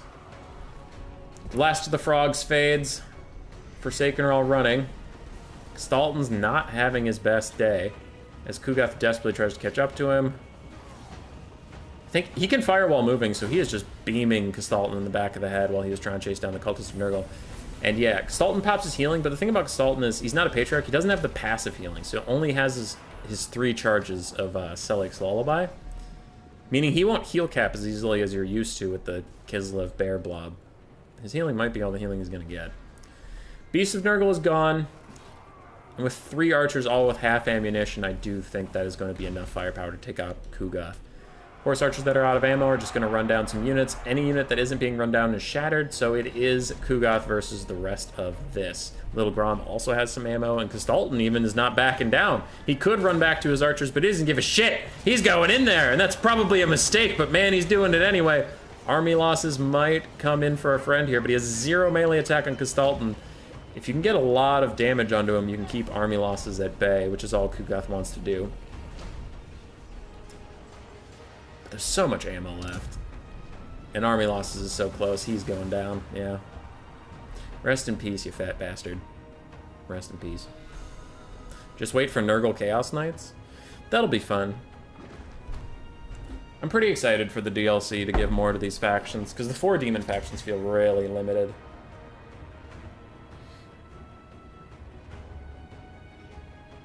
Yeoman can pass his Toads. Horses should also hop. I think the Toads are just bugged in a sense that they apply damage after knockdown, so it gets reduced. Yeah, Shiggy D. The knockdown infantry interactions really hurt how Toads want to do stuff. It'd be mildly funny to watch most of the demons get cycled out for mortal units. Yeah. All the demon factions just become Marauder spam. It doesn't matter what faction you're playing. It just matters what spells you can bring because of your faction. Kastalton was an interesting choice. I still don't think he's the best lord here, but Voints must have had his reasons. Maybe he has fire damage, I'm forgetting. Little Grom did well. Ice Guard honestly did well. Daz's Hearthblades did fine.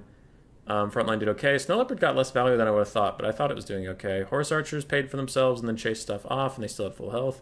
And basic Archers, I mean, you could see the ones that got deleted by Stream of Corruption or Plague Toads didn't pay for themselves, but any that were left alone did. Ku got 1,600 value, and the rest of his roster, I imagine, didn't pay for itself, unfortunately.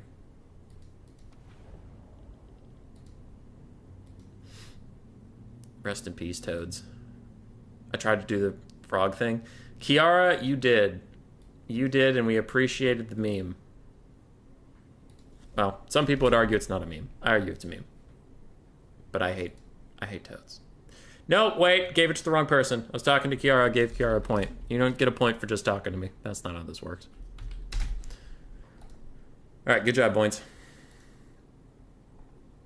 See Kiara in game 2.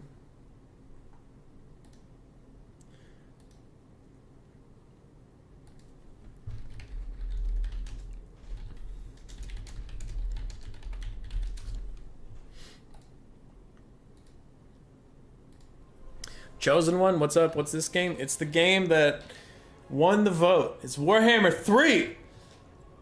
It's a great game. Pre-IE. Not a ton of blobs today, which is nice. That is a nice thing about tournaments, that the prize is like change the Discord picture, is you still want to win and you want to try hard in the game, but I notice less degenerate blob builds when we host tournaments like this, rather than tournaments for like a big prize or a playoff or something. Then it's like, yeah, you got to do the most effective thing, which is probably blobbing. Nurgle is meme. Murphalurf. Dude, I got a little further in Command & Conquer Tiberian Sun last night after the stream of Warhammer 2 stuff. And then after the stream, I looked ahead. I went to a Let's Play the Nod campaign, and I just scrolled till where I was. And then I scrolled ahead to know how long I have. I have 3 missions left before I'm done with that accursed game, Murph. And I know you love Tiberian Sun. It's a good game. Playing it on an emulator, because that's the only way it can work on a new PC, and then the emulator crashes like twice a mission. Brutal. It's fucking brutal. And I'm so close to being done with it. I'm like, yes, I can, I can be done with it and go, to Red Alert 2. There we go. That's another one that I have the first decade on disc. Red Alert wasn't working with that, so I might have to do an emulator, but we'll see. At least hopefully it's newer enough that it doesn't crash. Hopefully. But then we'll get into Command & Conquer 3 and Command & Conquer Generals to finish out the series. And those I know work on this computer, because they're new enough. And it won't crash! Yes! At this point, dude, viewership on those is terrible. And that's fine. I'm just doing it to, 1, live in nostalgia, and 2, because I said I would do it, so I'm sticking to it. But that's a good one. Chaos is going to be scary with Nurgle Sorcerer healing. Ooh, yeah.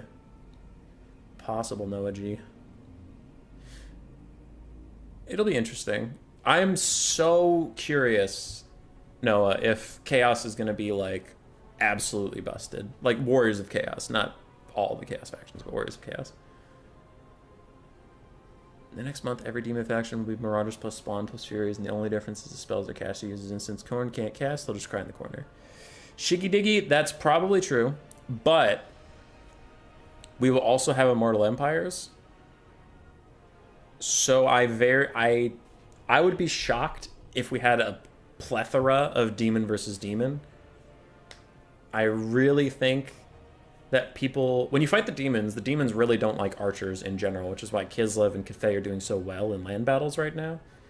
And I think with the Game 2 races getting added in, very few people will opt into, like, I'm going to first pick Nurgle, because you're just going to get shot. So I think if the demons come in, it'll be a counter pick, and I don't really see demons counter picking other demons, but I could be wrong. I also think people will have such a pent-up desire to play the Game 2 and 1 races that I feel like people will just passively prefer those rather than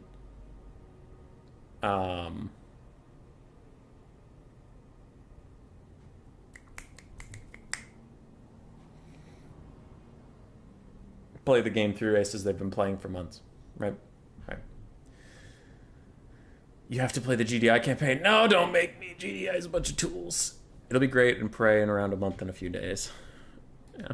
I think Zepp was the one who said something that really struck a chord with me, is they were saying it will probably be... If it wasn't Zepp, I apologize. But they were saying it would probably be really unbalanced and not going to be competitively viable for a few months. But it'll be fun, and that'll be enough. And I was like, yeah, that works. All right, so it looks like Voins is still Kislev, and it looks like Kiara went Demons of Chaos, so I'll see if either player raises a stink, but what I imagine happened is in DMs, Kiara said, can I go Demons? And then Voins says, only if I can go Kislev again, and then Kiara said, sure. Because otherwise I don't know how we got here. But Kiara loves her Demons of Chaos. She is, I can guarantee you, the most experienced Demons of Chaos player in the world. So I am fine with it as long as we get to spectate this wondrous treat. Demons will now have range and armor, though, with the new units. True. That is a good point, Noah. All model gods will have their marked units, so Nurgle will probably have horsemen and marauders. So Kite and base, probably, and basically demons will be very strong each. Maybe.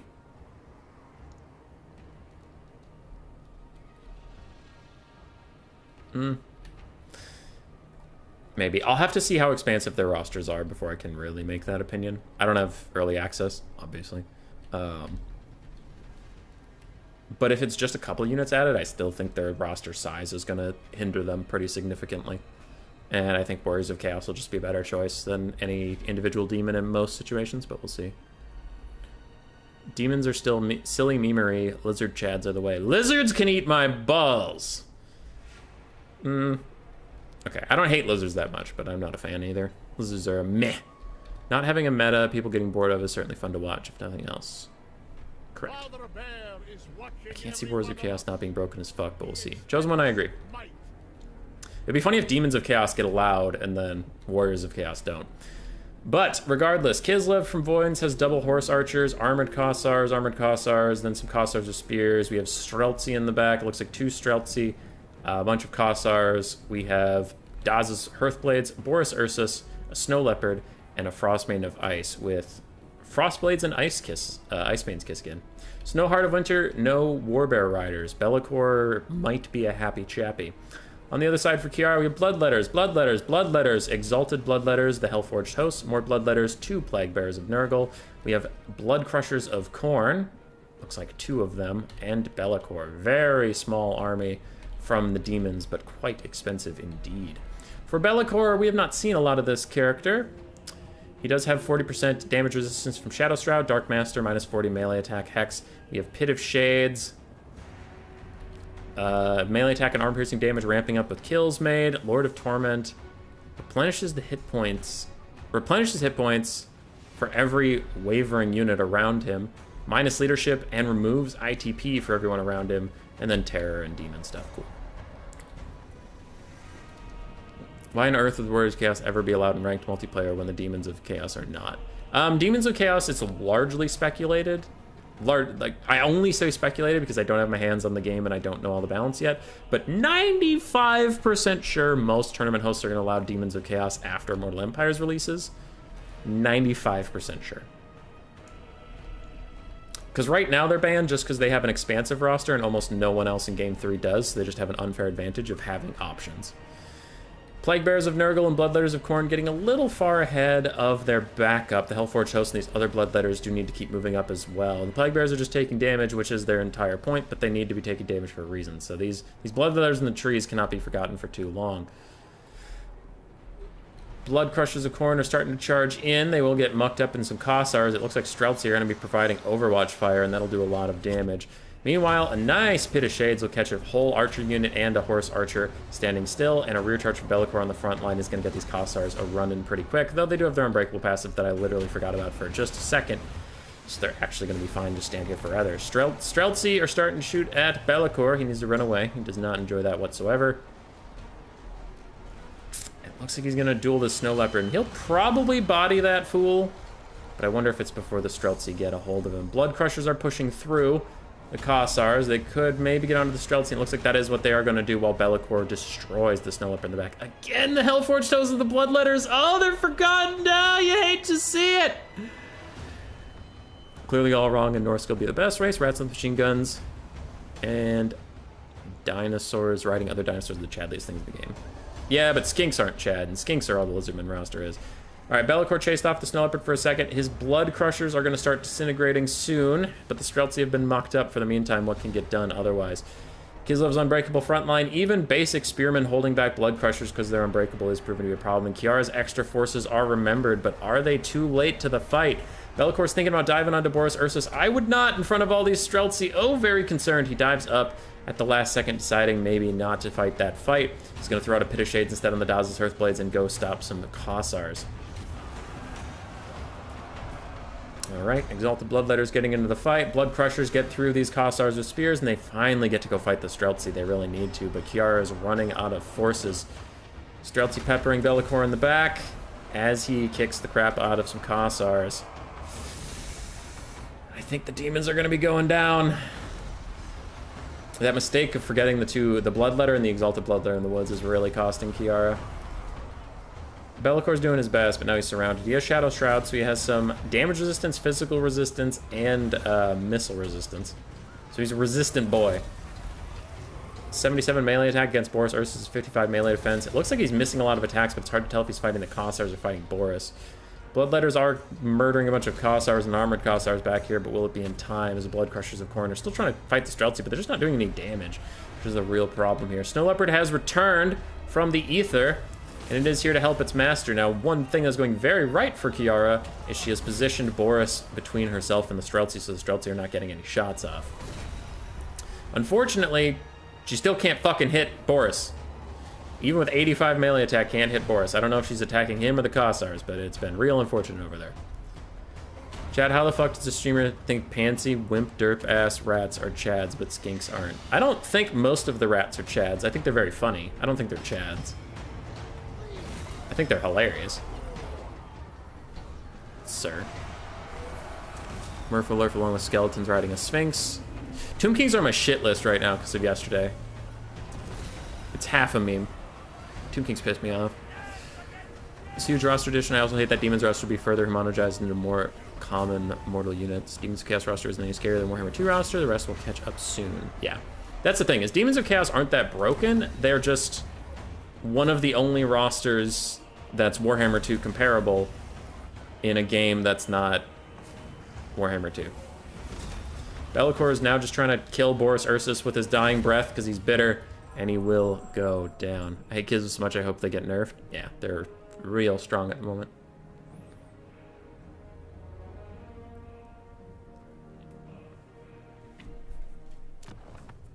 Alright. Rats are the funnest by far. Yeah. Warriors of Chaos will have so many Lord options, the demons will have to help out their roster 2 weaknesses.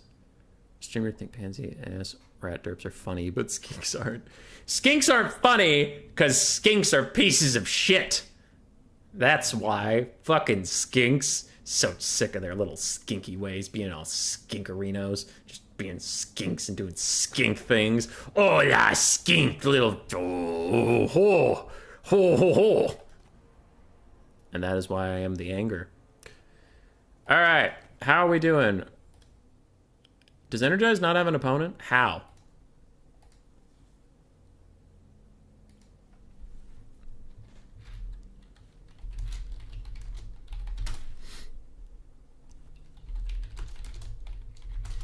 All right.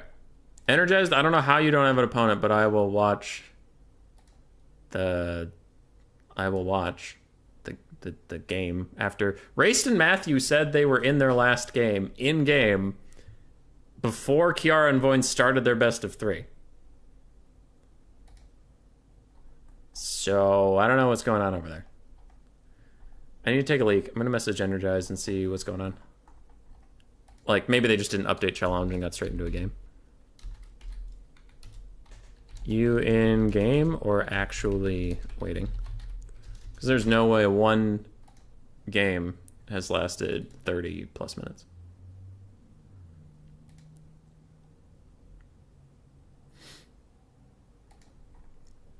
Llama and I'll take you over here with me.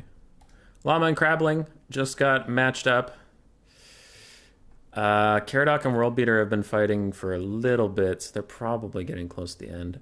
I do want to watch Energize just because I haven't seen him for so long. I could go watch Crabbling and Llama. I'm just a little concerned about the lag. I know Llama's computer takes forever to load, and sometimes he disconnects, and Crabbling is either from Russia or Ukraine or Poland. He's in that area of the world, though I suppose Llama is too. For some reason, like, my brain was telling me that Llama and Crabbling are far apart. So maybe the lag wouldn't be that bad, but I just don't really want to stress out Llama's computer with a third person if I have another option.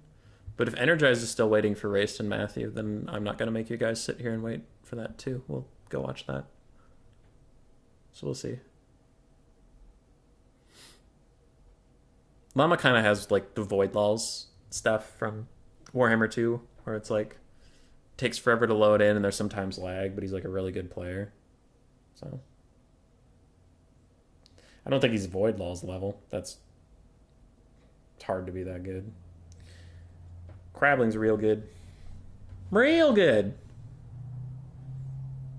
Okay, Energized is waiting, so I'm going to message Race again and ask what the fuck. It's really close to beat him, but bad Michael let me down again. Kiz versus Zinch is a tricky matchup. Yes, it is. Sorry, interrupting you in the stream. That's fine, dude. All right, so it was 40 minutes ago. Race told me in-game currently. You guys almost done? That best of 3 between Race and Matthew has lasted an hour and 40 minutes. Seems unlikely. All right.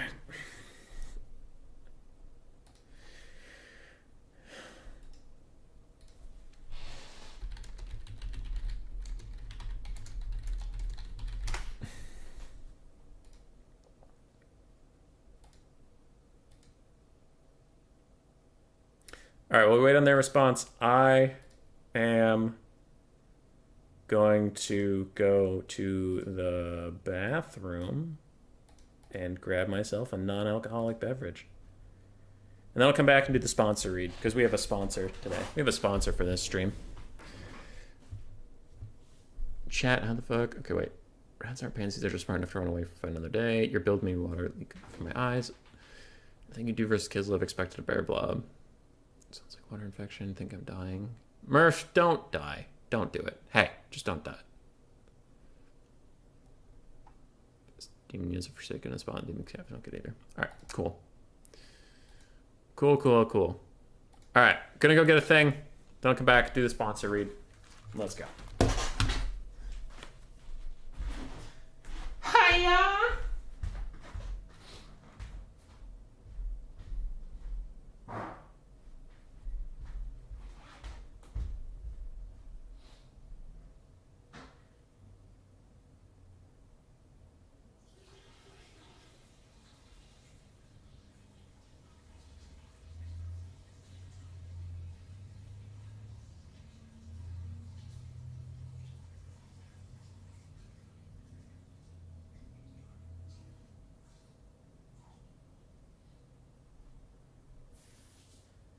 Basil, where you at?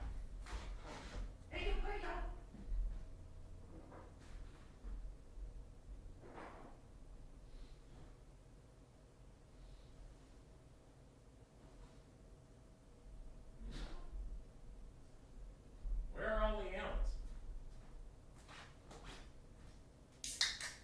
Alright, I lost all my animals. I guess the sponsor read is not going to be sponsored by Big Pup or Big Cat. Today's stream is sponsored by Coors Edge. Coors Edge, non-alcoholic beer that tastes, you know, like a liquid does.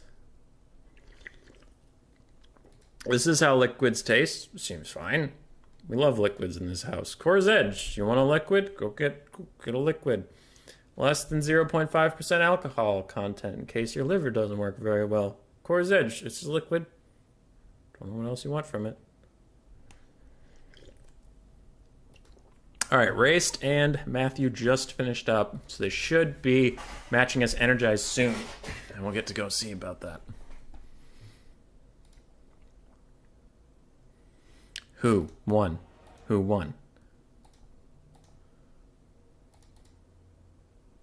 Come on. Tell me who won. On paper right now, Warriors of Chaos would be so OP they'd be banned, while Demons might not be insane, so the LCA will manage that. Yeah. I don't think I'll ban Demons of Chaos after Mortal Empires comes out. I think they'll be fine. Best demon units are Forsaken Spawn. You need rat immunity because you chose the skink attributes. Chosen one, lol, what the fuck, what? My attempt to stall for time as we awkwardly wait for our next game. That is taking forever. All right, Raced Advanced. Cool.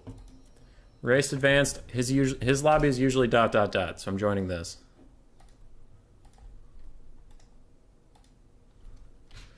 You're fighting Raced. Lobby is ... Literally ... Okay, I'll get the blocker up. Get the names changed. We gotta get the show on the road. These guys have only finished one best of 3. We gotta go! We gotta go!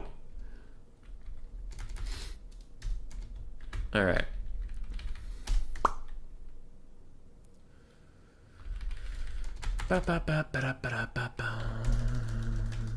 Energized. 0, 0.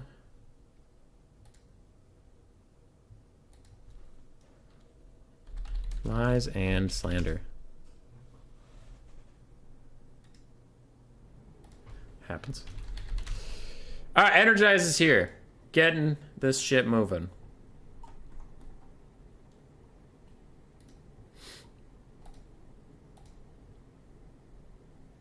So let's do some stuff. Let's do some predictions, ladies and gentlemen. Llama 13K, Crabling of VM, Voins, Energized, Race, World Beater, and Caradoc. Who's winning this thing?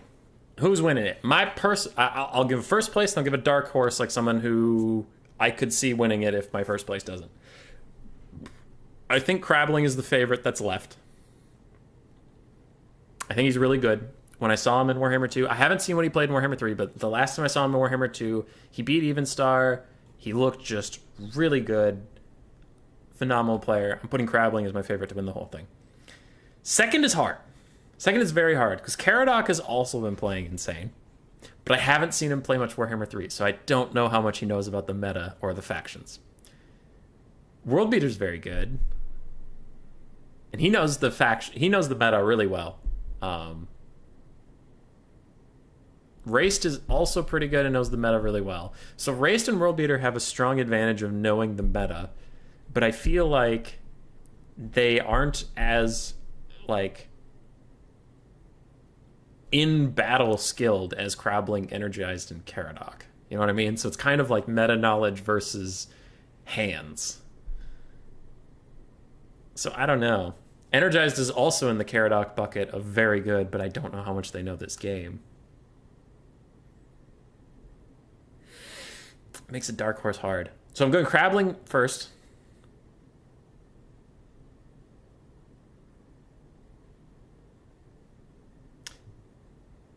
Voins looked like they had a really good handle on stuff. So I'm actually gonna go Crabling and Voins. Whoever wins the semifinal up here is my new favorite to win the tournament. Because if Llama beats Crabling and Llama beats Voins, then 100% I think Llama's gonna win the whole thing. So I do think that between these 3 players, whoever wins out the top bracket is my favorite in the finals. That's not to shit on the bottom bracket, but it's just like, it's really hard to call this one. A lot of good players. Which is cool. It was cool when Warhammer 3 first came out to see all the new players and a bunch of new and fresh faces. But I also, after so long of playing Game 3, it's like, I'm starting to miss some of the old guard. So it's good to see them coming back. I have a co-cast with Alfredino Sunday for this ODM tournament thing. So if you hang around the channel, you'll get to hear Alfredino talking to me about Warhammer. I forget if it's 2 or 3 what we're playing, but ODM has an internal tournament. Well, not internal. I think anybody's invited, but they're running a tournament to test a new pick and ban system, and they wanted me to co-cast with one of them. So that's fun.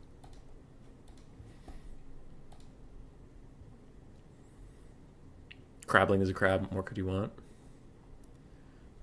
Crabbling or Energized? What a boring guesses for me. So lame. That's... Energized is real good, but I haven't seen him play game 3 at all. So, like, I'm really worried for Energized that he's gonna pick something that just sucks, you know? Like, something that on paper should be good, but just fucking sucks. And then it doesn't matter how good he plays, he's just gonna lose. Kiara totally wins while she's reading chat, crabbling when she's not. The gray coffin, you're winning it. Who's your dark horse pick? My dark horse pick is Voins. It's Voins. Like I said. I think Llama is the underdog in the top bracket. I think in both games. If he beats Crabbling, then my opinion about him versus Voins might change, but on paper right now, Llama's the underdog in those 3. I never get the co-cast invite. I don't know, man. Talk to Hanadins. Hanadins has been my handler, all right? He comes in, he says, you're drinking too much, you got cocaine all over your nose and your shirt, just take off your shirt and get out on that stage. And I'm like, all right, boss man, and I go out there, all right? He's my handler. Talk to him.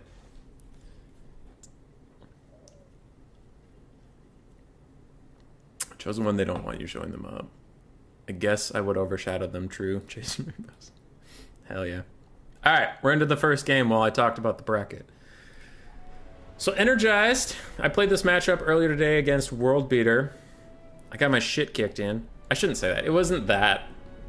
It was a close game. It came down to a full health Ice Guard with no ammo, and then a bunch of tattered ass Kislev units versus a full health Lord and a Screamer, and then I got army lost. I shouldn't say it wasn't close, but I am very curious what Energized brought.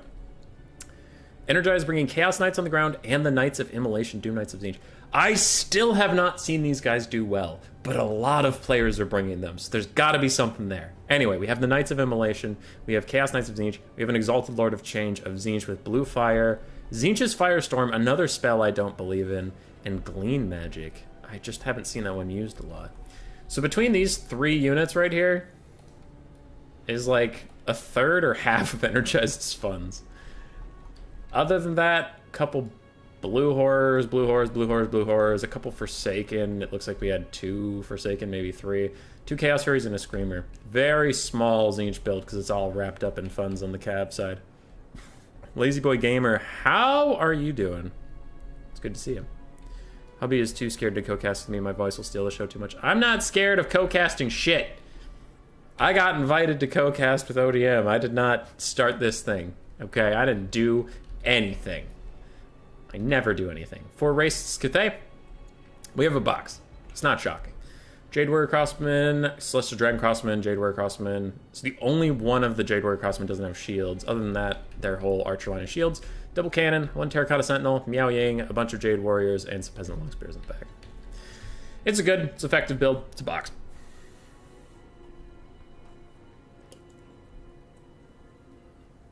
I'm curious what Firestorm will do. I tried Firestorm in this matchup once, back when the ranged mini patch came out that let you stand ranged units inside of melee units and shoot. I thought Firestorm could punish those blobs because it would like go off in every direction and do double damage. It really underwhelmed me versus even Peasants, but we'll see how it does versus Jade Warriors in this box, but You will see I don't your know. families again. This the Storm Dragon swears to you. That spell's underwhelming. Also, what kind of bullshit ass quote is that, Miao Ying? You will see your families again, I swear to you. You can't promise that. You can't promise shit. Like, what are you gonna do? Win this battle with no casualties or be a liar? That's dug yourself in a hole there, lady. Anyway, I digress. Energized, dodging pretty well. Cans haven't even broke through the Exalted Lord of Change's shields yet. But Raced is maybe doing this because nothing else is in range yet, and he doesn't want to move from his spots. This fulfills the attacking rule. Could be.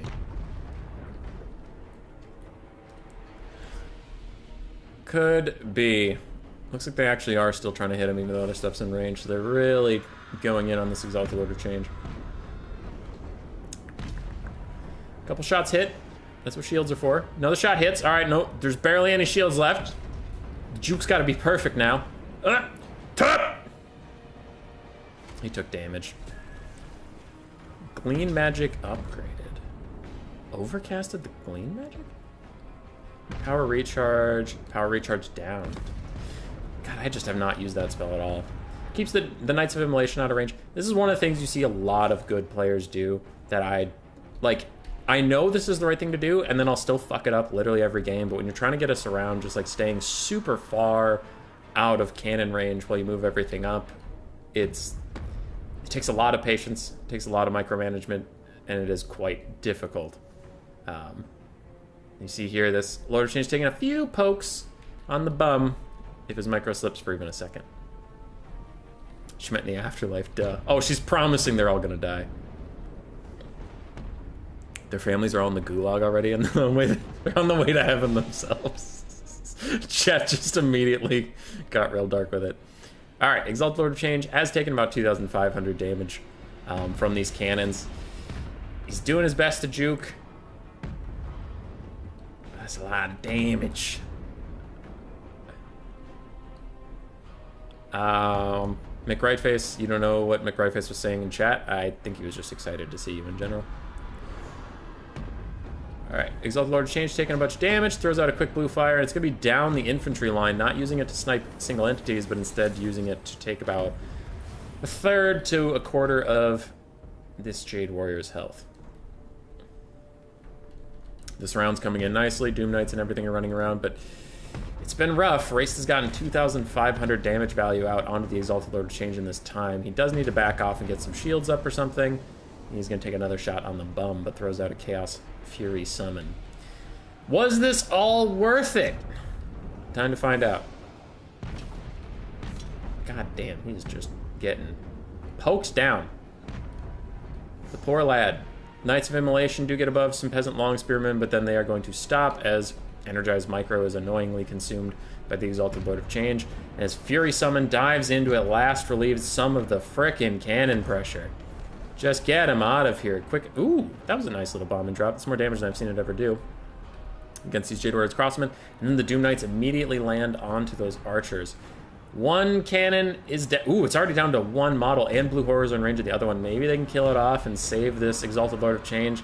He's just a spellcaster at this point. There's no way you can use him in melee combat for like the rest of this game. Regular Chaos Knight Screamers, Forsaken, everything finally coming in as the first of the Jade Warriors Crossmen break.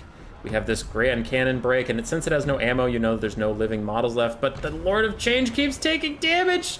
He's just trying to stay above crumbling health! He's just trying to stay above crumbling health! I hope that's not overcasted, because if you take overcast damage right now, you're gonna just die. Okay, it looks like he's fine. Firestorm of Tzeentch. RNGesus be with this Tzeentchian caster. He's crumbling! No, he's crumbling! No! There he goes. He is gone. And Tzeentch's Firestorm RNG was not with Energized this day, as it fucks off in every direction. Even does a little bit of friendly fire on its way out, just because. As for the rest of the fight, Talons of the Night going to catch this Forsaken. Oh, not as well as I thought. Not as well as I thought, unfortunately. Tzeentch is about down 2-1 in damage value. They're very far down on the balance of power, but we do get the army ability getting cast on 3 different infantry units that are all trying to move out of the way right now. I generally don't like this ability because it feels like a lot of good players can dodge it, but gotta do what you gotta do. The voltage change isn't really that much more powerful. Blue Horrors are dying to Jade Warriors. The Cav are doing their best. We have full health Chaos Knights, and they're trying to rout off some stuff. A bunch of Cathay infantry is routing, but there's plenty that isn't. It feels like they can just bump and grind with the Terracotta Sentinel and Miao Yang for the rest of this game.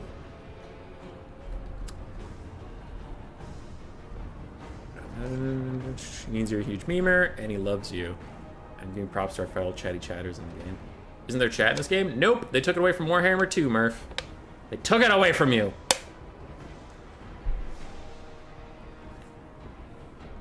All right.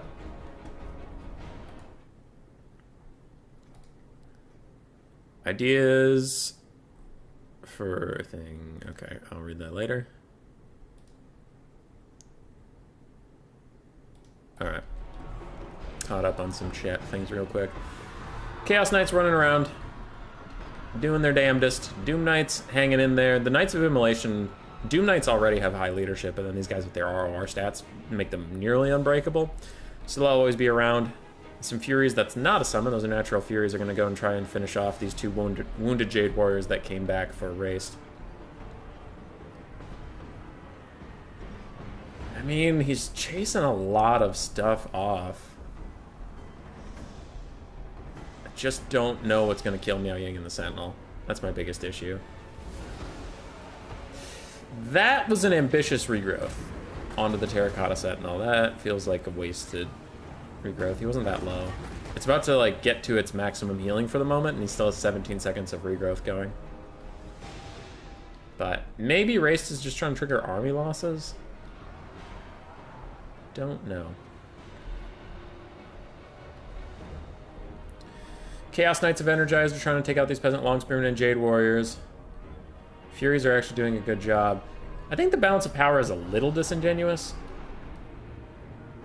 Because it feels like Energized is cleaning up a lot of the tertiary stuff, but it just keeps getting worse for old Tzeentch. I do think Cathay is an advantage, don't get me wrong, but the bordering on army losses seems a little ridiculous, in my opinion. Can't wait to get Skaven and get his Kislev all back, whatever they did to me. Skaven will have a real good time in Kislev. Pretty sure. No one outshoots the Skaven. Nobody!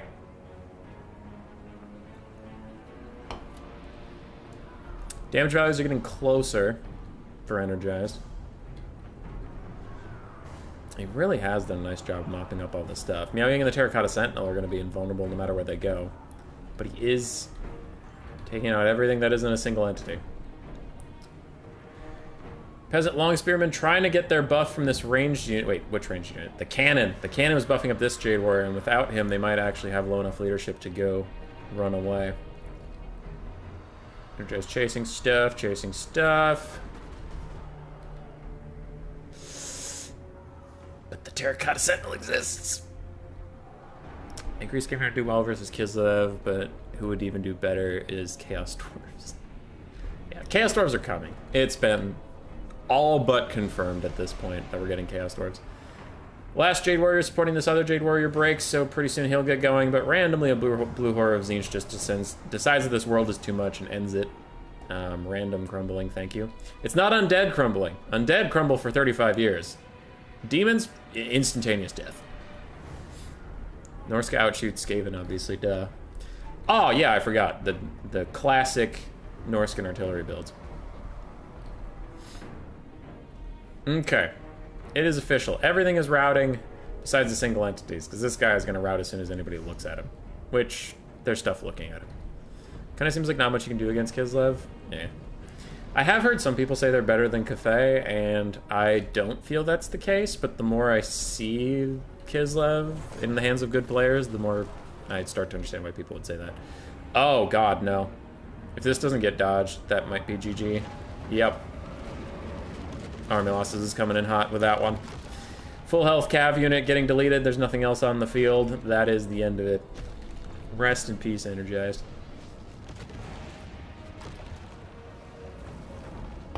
Imagine if his lord wasn't dead, too. Like, not that there's that much he could do about it. He dodged really well. He just didn't dodge perfectly, and therefore his lord got sniped. But, like, if you had your lord sitting at 750 health, you know, in the late game there, you could throw out some undercasted blue fires from the corner and poke some stuff down. Could have been good. I liked his use of heavy cav. I like them a lot. I'll probably have to find a way to get them into my build. Furies did really well. Screamers didn't.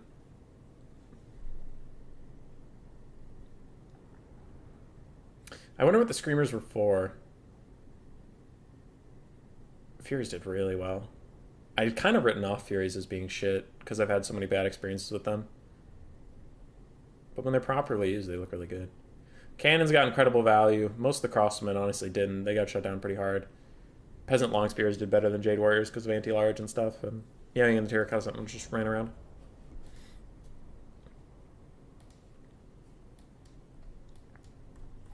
GG. GG.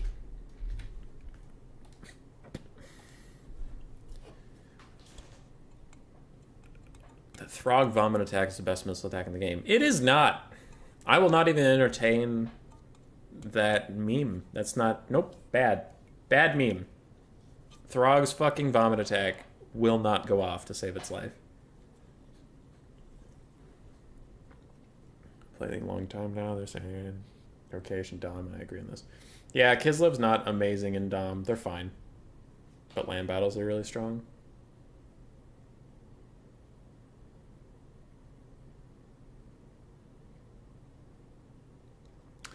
You can outkite Kislev?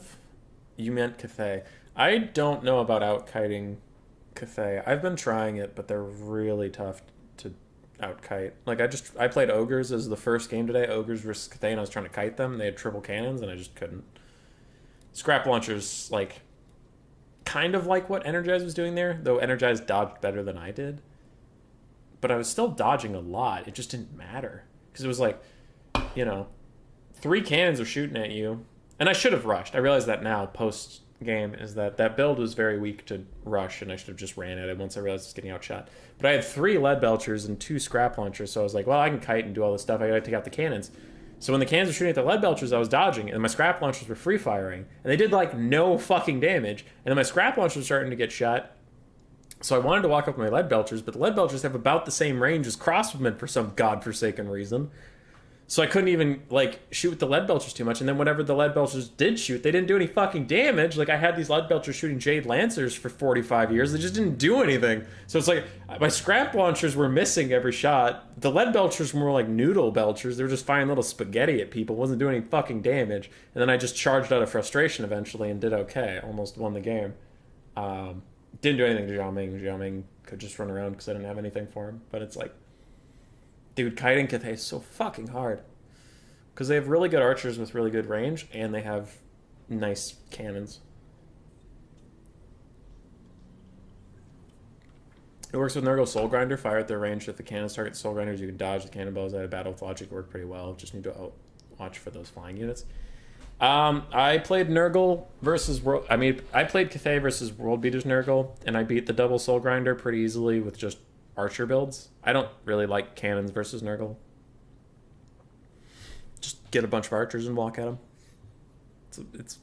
It's both easier to play and more reliable in my opinion. Just archer spam. It's kind of brain dead. Because that game versus World Beater, I didn't really feel pressured at all. I just had archers and spears, and I walked at him, and he was doing everything he could to micro correctly, and I was like, doesn't matter. Pew pew. Pew pew pew pew pew.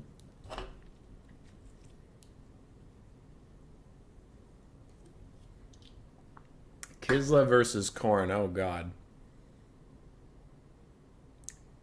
This is not going to end well.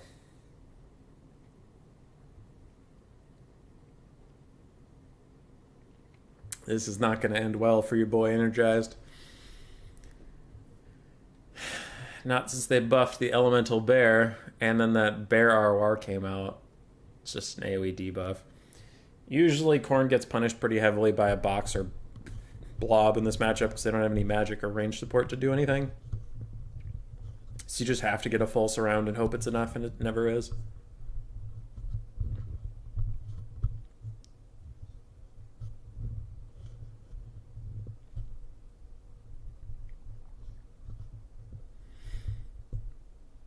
Ugh. Not having access to magic is so brutal. It's such a nerf. And Khorne doesn't have enough buffs to make it worthwhile. But what sucks is Khorne is fine in domination mode, so he's probably not going to get a lot of buffs. Cyrus, why do you hate Paradox? Is your EU4 game still going shitty?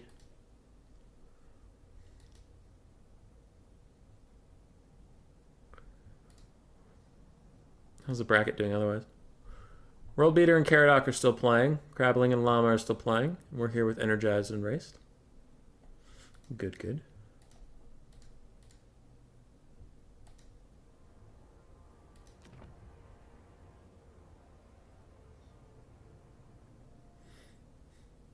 All right, Energized. This will be interesting, to say the least. So, 3, 2, 1. Okay, I can talk now. We have a bear blob. We have exactly what you thought you were going to see from Race. Race always takes the most effective thing. He's not much of a memer. So we have triple Zargard, one of which is sword and board, one of which is armor piercing, and one of which is the armor piercing ROR. We have the bear ROR, we have the big bear, we have Boris, Ice Witch, who probably has Heart of Winter, and then we have a Patriarch. Cool. We have one armored Kossar because he had the money, but you don't need it. So it's a bear blob. On the other side, he's trying it. I have not seen it work, but he's trying it. We have the double skull cannon. Hubby, if you want to know pain, you should just try a solo Divinity Honor mode. Oh, God. Dude, I played Divinity 2 with some friends, and I still got bored and fell off the map. That's how much of a trash fire I am as a person. Double skull cannon. These guys always disappoint me. They make me so sad. They make me so mad, but we'll see if Energize can make them do work. Other than that, we have a Herald of Corn on his pig with some buffs and debuffs for his friends, a bunch of Halberds, Bloodletters, Chaos Warriors. We have triple Fleshhound of Corn and 2 Chaos Furies. Can the kite beat the might? I always have the Eternal Sieges. My forts always fall at 9%. Then I have 18k versus 14k and lose because, of course, just ignore that I had 10k allies standing there. Dude, that sounds a lot like Crusader Kings 3 or 2. Either one. Cyrus. I've had that like almost exact rant about Crusader Kings. Like, if you're inland in Crusader Kings and there's no money coming in whatsoever, there's no ports, there's no trade, there's nothing, this empire should be dirt poor. They're like, all right, we have 10,000 guys, you have 6,000, you have an entire empire, we have just one province, we have 10,000 guys, our fort level is like a super mega castle somehow, but we have no economic buildings, and when you take it over, you're like, okay, where's that super mega castle? And they're like, oh, you destroyed it, there's nothing here, just a little farm, just a shitty little farm. It's like, all right, dude, okay, fine, Crusader Kings AI, you fucking dicks. Our lives matter not. Think only of your Alright, so the skull cannons are going to start firing in. They do okay damage. They can get ammo back by charging through the Zargard, but the problem is going to be this bear blob that is ready to punish them if they ever do anything, ever. Skull cannons pounding into the Elemental Bear. Doing okay damage, honestly.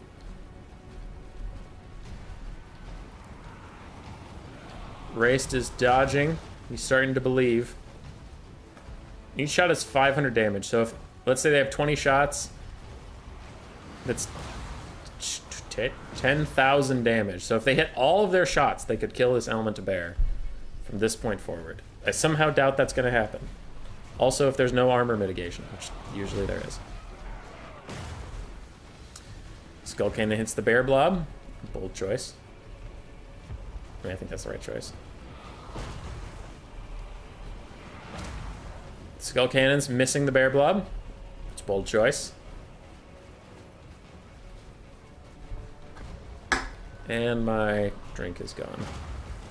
Skull Cannon's missing the Bear Blob. That's a bold choice. Still hit the big bear, just not the blob of bear. That was a good hit. That was not. Why can armies move through blocked straits? I don't know. I don't even know EU4, Cyrus. I wish I could help you, but I can't. Skull Cannon! Keep kiting!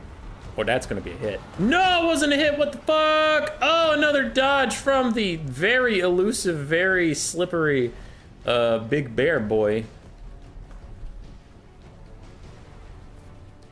The Skull Cannons are reaching the dreaded part where they have no ammo left. And they only have 4,000 health per model, which, like, makes them very squishy. If you've ever tried to run a Skull Cannon into something, you'll know how squishy they are. Elemental Bear at about 1/3 of its health missing. Skull Cannon's at 3 and 2 ammo. 2 and 1, so they have 3 shots left. The first of the healing comes out. Though he is on fire, so his healing's reduced, I think. I think that's how that works. Up. The slow motion.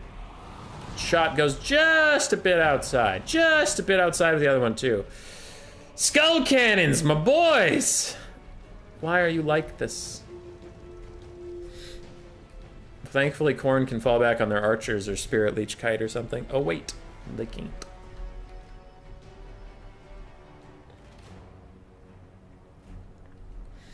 Energized moving up now. It's gotten a free 1,400 gold value, which is good. And the bears have left the blob. I repeat, the bears have left the blob. The bears are returning to the blob. The bears have left the blob. The final shot, and it misses, though it does get some collateral damage onto the armored Kossars. But Skull Cannons, so good, so accurate. Oh lord, the Patriarch and the Frostmane of Ice are on foot too, which can make them harder to kill. If you get a good Bloodletter surround, it can actually really fuck them up, but in general, the blob fight, on foot, they're going to be much harder to kill than they would be on bear. Fleshhound's getting the nice surround, doing their best. Fury's also surrounding, but to what end? To what end? The Skull Cannons have 6 and 13 kills, respectively. World Beater beat Caradoc? He did, actually. That is surprising. Caradoc is no easy foe. Quick Ice Breath attack. Does a little bit of poke to the Chaos Warriors. That's fine. Skull Cannon tries to get a charge. He's going to run away. While he's running away from those bears, the other one is going to dive into these Zargard uncontested and get some damage out. Holy shit, Boris Ursus has 82 speed? Why? Why? Why does he have that much speed? He can outrun these Skull Cannons easy. Alright, Skull Cannon was fighting for a little bit. Didn't quite get ammo back. There, got one piece of ammo back. And the Daz's Hearthblades are diving in, but a quick 360 no-scope dive. Gonna take that straight through. And Exalted Bloodletters are gonna get out of the Heart of Winter before it does too much damage. Chaos Warriors are unfortunately stuck in it. They're not gonna get out of here anytime soon. And the Skull Cannon is getting some more ammunition back, fighting the Daz's Hearthblades while dogs. And Furies are landing on these Armored Kossars with great weapons, but Furies, because flying units are fixed, for some reason dive back up and then down and then up and then down. This Skull Cannon's already gotten 2 shots back. It's about to get a third, I think. And things not going so bad for Energized, honestly. Overcaster Heart of Winter killed 2 units off outright. And he has collapsed on the Daz's Hearthblades and these Armored Kossars. Getting his Skull Cannon some ammunition back, it's pretty good.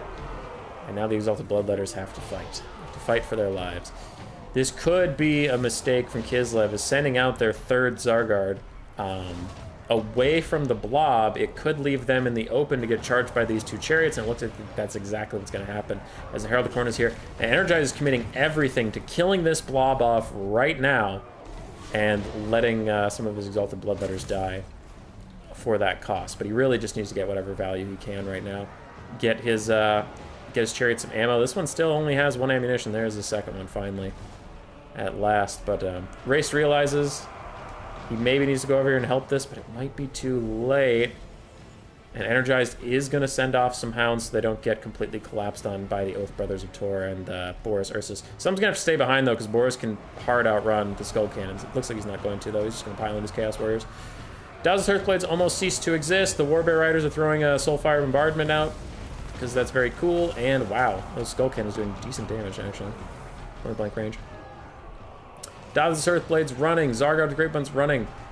Kislev has lost about 200 models, so there should be a Khorne ability available somewhere, but it is hard to come by. These Halberds just getting destroyed by the Shard Blade. Maybe having Heart of Winter and Shard Blade and healing on a roster is too good in blob fights. Maybe, possibly. CA, please, God, stop this. And the buff Herald of Corn Boy is trying to help out here. Meanwhile, Skull Cannon's going to fall back, probably get some more shots onto the Elemental Bear that is healing once again. Selex's Lullaby. Yes, very perfect, very lovely. Khorne's falling behind on the balance of power. They are still slightly up on the damage value, which is honestly impressive at this point. But there's so much healing in the Kislev roster that you actually have to outdamage them quite a bit before you get anything done. Skull Cannon kiting has been exquisite. It's just not getting enough done, unfortunately. Zargard with great weapons almost breaking. I wonder if they've already popped their Kislev passive when they were massively surrounded. The basic Zargard are just doing fine. They're totally chilling. Skull Cannon's taking this moment to fight the Elemental Bear while it's not looking at them to try and get some ammunition back. But the Oath Brothers of Tor are coming over here, and that is not going well. Khorne falls further behind on the balance of power. Herald of Khorne charges in. I thought he popped a buff, but I guess not. I guess not. Skull Cannons fall back. It's looking like the blobs will prevail yet again. That's the Heart of Winter. Run, Corn, run! Oh no! That's the end of it.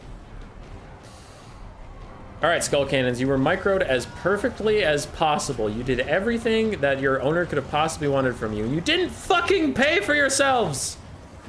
God, I hate you! I hate you so much, Skull Cannons! So much, you're worthless! You're fucking worthless. Ah! All the hate in my body goes towards these Skull Cannons. He used them so well! He used them so well, and they still suck! God damn it, Skull Cannons! Oh, they're so bad. Oh, I'm so tilted.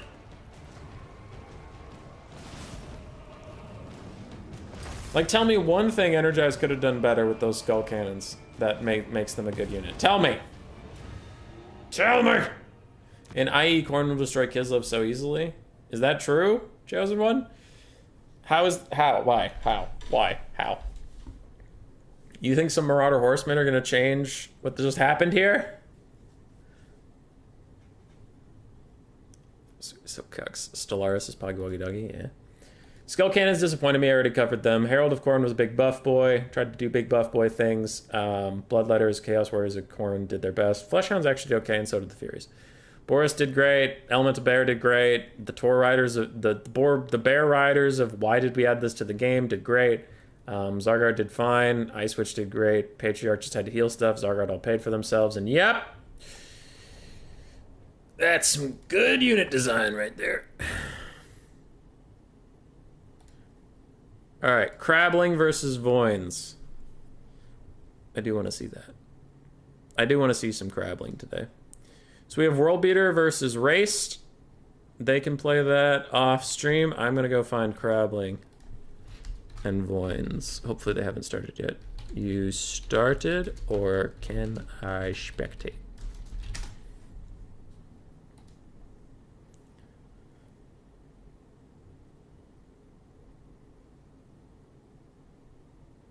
Okay, Crad Raccoon is playing for World Beater. Because World Beater has to leave. Alright, okay. So Race will advance to fight World Beater, quote unquote, but World Beater has to leave, so it's actually VM Crad Raccoon. Meanwhile, I will try to find Voins and Crabling. Cool.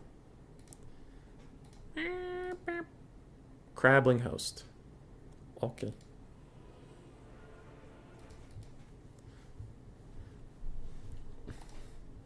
Crabling.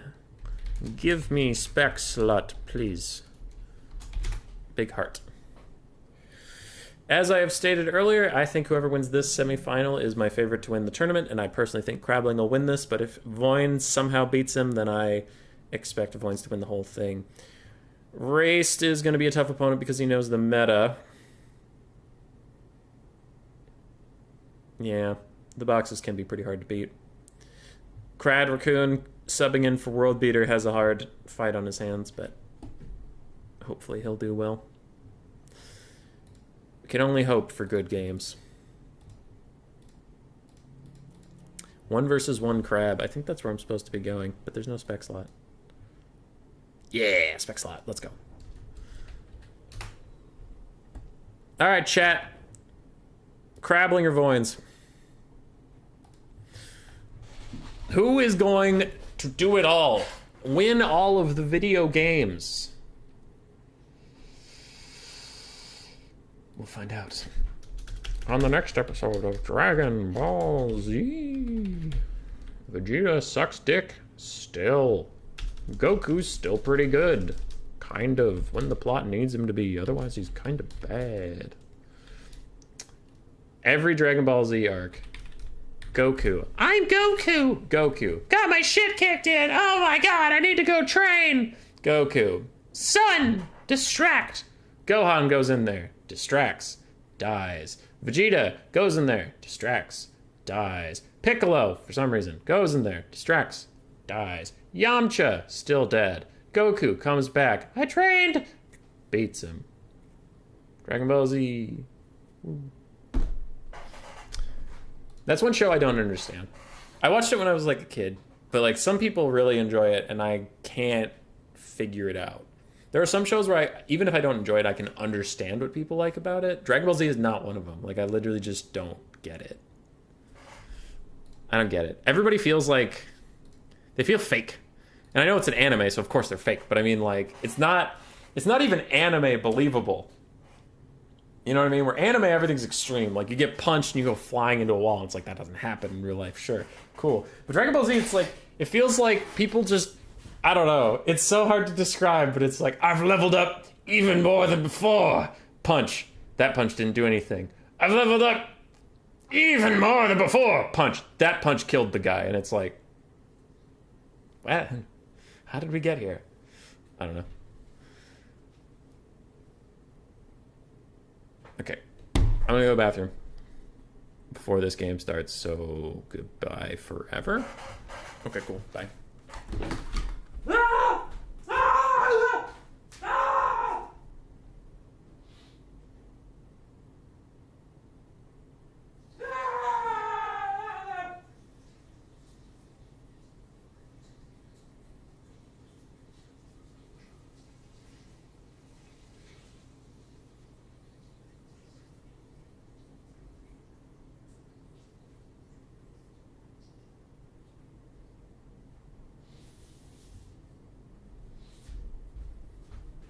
I'm back. Let's go. Ugh. I.e., 10% missile nerf across the board will help this matchup. Oh, yeah, sure, yeah. Whatever game you're playing is specifically designed to upset you, so it's working as designed. Oh no, did Raced fall to the darkness of the Boris Bear Blob? Dude, Raced lives in the Boris Bear Blob. Raced is a box player, a Bear Blob player. Raced will do whatever it takes to win, Murph. Energize, you don't know the meta. The meta you just ran face first into, it's a blob, but you played your ass off and I appreciated it. The worst part is I'm currently 2-1 as Byzantium versus Ottomans. Weird shit just keep having to piss me off. Rage game is inducing rage is designed. Point has got this. Crab people. I've never seen that happen in DBZ. Are you trolling me, chasing rainbows?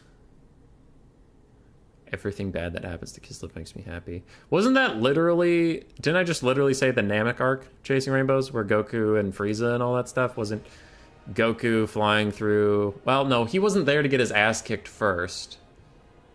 He was flying through the sky, trying to get there, and everybody was stalling Frieza until he showed up in a spaceship, and then he beat her 8th.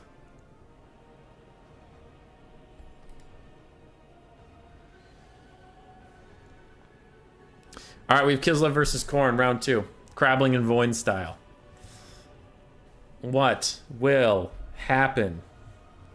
Is Krabbling streaming right now? Hold on.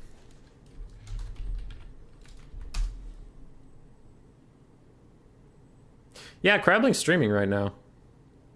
If you just type Krabbling into YouTube, you'll probably find him. He has 110 people watching him.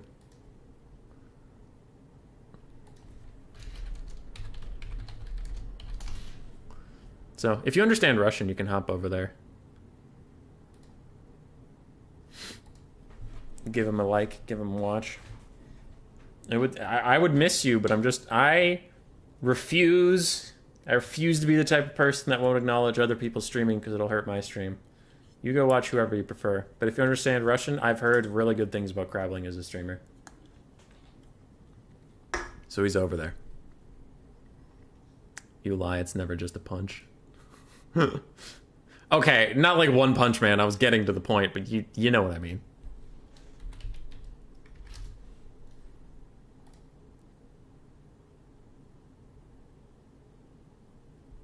Alright, we're getting into the game. It is not the Boris Bear Blob.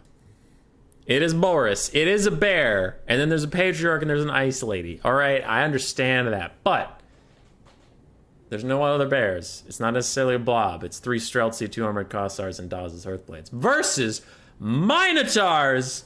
Because Voins is a fucking madman. So we have double Minotaurs.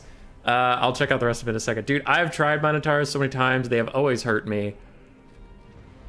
But... goddamn. Crabling's the exception. Even VM could be good guys any around. Dude, Chosen One, I know. When I was back in RTK, I honestly, like, real talk for a second, you know, like, I played a lot of VM guys that did piss me off because they skirted, like, they played to the very edge of the rules a lot of times, you know, and it's just kind of annoying to, like, fight. Like, Voidlaws, very nice person to me, has never been a dick to me in DMs, very nice guy. I hated fighting Voidlaws. Hated it. It was just not fun because it was like, he's playing the game to the most effective way you can, which is like skirting the rules and like debatably spirit leech kiting, but like always fulfilling the attacking rules in some way, sometimes accidentally breaking it. Like, it sucks to fight him. Great dude, sucks to fight him, right? Recently, man, I've been seeing a lot of VM players that like don't skirt the rules and are pretty good. Berserk's one. I love fighting Berserk. He's a good dude. Caradoc, love fighting Caradoc. He's always been really nice to me. Crad Raccoon, I only got to play him once. He was neat. He's a good guy. I got to fight Darth Nihilus recently. He was also pretty neat. He felt pretty new, but he was pretty good. Crabling, I've really enjoyed watching him play. Never had any rules issues with Crabling. So, like, I gotta say, VM is really changing my mindset about them, you know? They're really, I mean, Void's still Void. And I don't dislike Void. I'm not trying to say that at all. It's just like, there's certain people I don't like to fight. Like Butcherbird. Butcherbird was a mod on my Discord before I kind of got rid of mods because I realized I didn't need them. But like, I hate fighting Butcherbird because he's like a triple Way Watcher Wood Elf player. But that doesn't mean he's a bad guy, you know what I mean? So just clearing the record on that. I don't like fighting Voidlaws in Warhammer games, but I enjoy talking to him. He seems very nice. Anyway, I digress. But watch out for Berserk and Crad Raccoon and Caradoc. There's some upcoming names in the VM clan. Anyway, for Voyns, I didn't get to finish talking about his build. He does have some halberds. He has his double Minotaurs that we talked about. Exalted Bloodletters of Khorne. You have some basic Chaos Warriors. Double Cultist. Both with summons, which is technically illegal. I'll tell him after the game. For now, there's nothing we can do. But double summons. We do have Chaos Warriors. And we have a Herald. Let's see how this goes. He's not a bad guy, he's a Vlad guy. Loud got him. Void has been very nice when I spoke to him in chat. His playstyle is still horrible. Yeah, exactly. Exactly. Alright, Minotaurs of Courage charging in. They're getting gunned down by these Streltsy. They are having such a bad time. Now they're in the Shard Blade. Doesn't do that much damage. It does some, but not that much to them. But they are just getting torn apart by these Streltsy. Meanwhile, some of the other Streltsy aren't having such a good time as the Chaos Warriors of Khorne actually do get onto them. Ooh, this is going to be a breath attack from Crabling here. Boom! Right down the side. Perfect angle. Does so much damage. Meanwhile, one of the Minotaurs is almost dead entirely. That is going to be a gross Heart of Winter, and it's even upgraded. And Voyns, if he wants to get away from it, is going to have to path all the way back through it, because he can't get out this way. So he either has to go like here, which is awkward, or here, and he's just not going to get out of there. So we're going to see a lot of damage coming from that side. Left flank for Voyns is going very, very well. Right flank is a disaster for Khorne in general. Lots of damage coming in. The Heart of Winter upgraded is just scaling up in its damage. I think now it's at its final form, so it's going to do the most damage you've seen so far. And that is a big break for Khorne on this side. Kislev's fine with losing that end, because this area has just been such a disaster for Khorne. Herald of Khorne's going down without a Lord, without the Exalted Bloodletters who are so damaged, without a Cultist. It is going to be over. You don't like 3-Way Watcher Kite? It's so much fun, though. Remember Human Boy? No, I hate it. I hate Wood Elf Kite. I don't think it should be cut from the game. I think it's good to have in the game. It's just not my favorite playstyle, but I don't know. I try not to be the type of person who's so salty that I can't be objective about things, where it's like, yeah, Wood Elf Kite should be in the game, doesn't mean I like facing it. But Butcherbird is a traitor. Yeah, Butcherbird's a nice enough guy. Alright, Khorne's a mass exodus, army losses on the horizon, and Kislev outdamaged them 2-1. Even without the bear blob, they can still do it. Now, Minotaurs are a special sort of sad. So I don't think this corn build is the most optimal, but it was Giga Chad.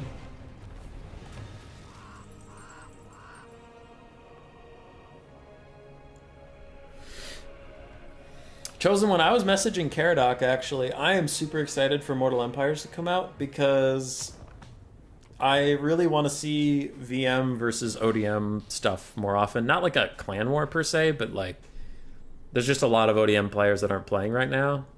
But then when we had that Warhammer 2 tournament where a bunch of people showed up, like Tretch, Alfredino, you were in there, Pantalinade was in there. It was like, oh man, I am so excited to see some of these guys back versus some of these VM upcomers like Berserk and Caradoc and them. I don't know. It's going to be exciting. No values to really talk about. It was a pretty quick and short game. The Minotaurs together didn't pay for one of themselves. But like, I think ODM, RTK, and VM are the biggest clans in Warhammer 3 right now. The thing that sucks is RTK and I are divided by game mode, where like RTK seems to have leaned super heavily into domination mode, and I just don't cover it. It's not my favorite, and a thing I've said in the Packmaster chat a lot with my like tournament organizing helpers and stuff is like, I'm not against hosting domination tournaments. The problem is there's very few streamers covering the game right now, and then when they do, it's almost all domination mode. So I'm kind of like, I'm just doing land battles because no one else will, and I like them. I wish they had more of a home, but I don't know. If the situation was reversed, I would host domination tournaments if no one else was. If everyone else was doing land battles, I would probably do domination and land battles. But seeing as how domination is oversaturated as far as a streaming market goes, then it's like, well, guess I'll just do land battles. But maybe if IE comes out, can host some domination tournaments and viewership won't suck. Maybe. Oh yeah, I got a message Vines and just tell him about the double summon. FYI. Alright. FYI, double of the same item was removed from the rules. So technically,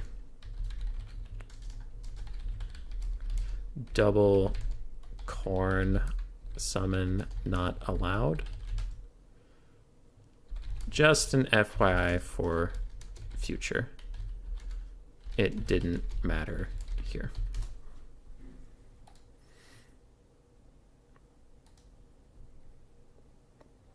What's Kislev's win rate? Roughly 98%. Is pretty good. Yeah, it's pretty good.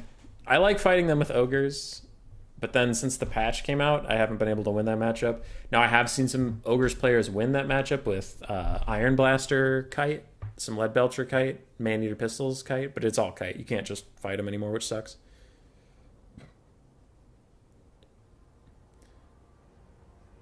Everyone's so out of shape now, most of them can't compete. Like, I am so garbage, it's sad. Not that I ever have been top. Now I sucks hard. Couple weeks of playing, though, you guys will be back in it. Guys will be back in it, Chosen, when I know it. I know it for a fact. Do a Slanesh only domination tournament. That I don't think that would be great, Samaric, but that is one of the factions that would be the most interesting, because it would just be like a hard micro tournament. It wouldn't be as much about builds and stuff because you just couldn't have a diversified roster. Unfortunately, it would be Spawn and Marauders with Spears spammed. That would suck. But the cab fights would be sick. Nurgle versus Ogres.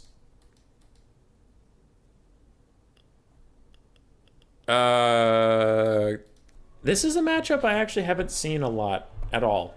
Like, in the history of Warhammer 3, I have not seen this matchup often.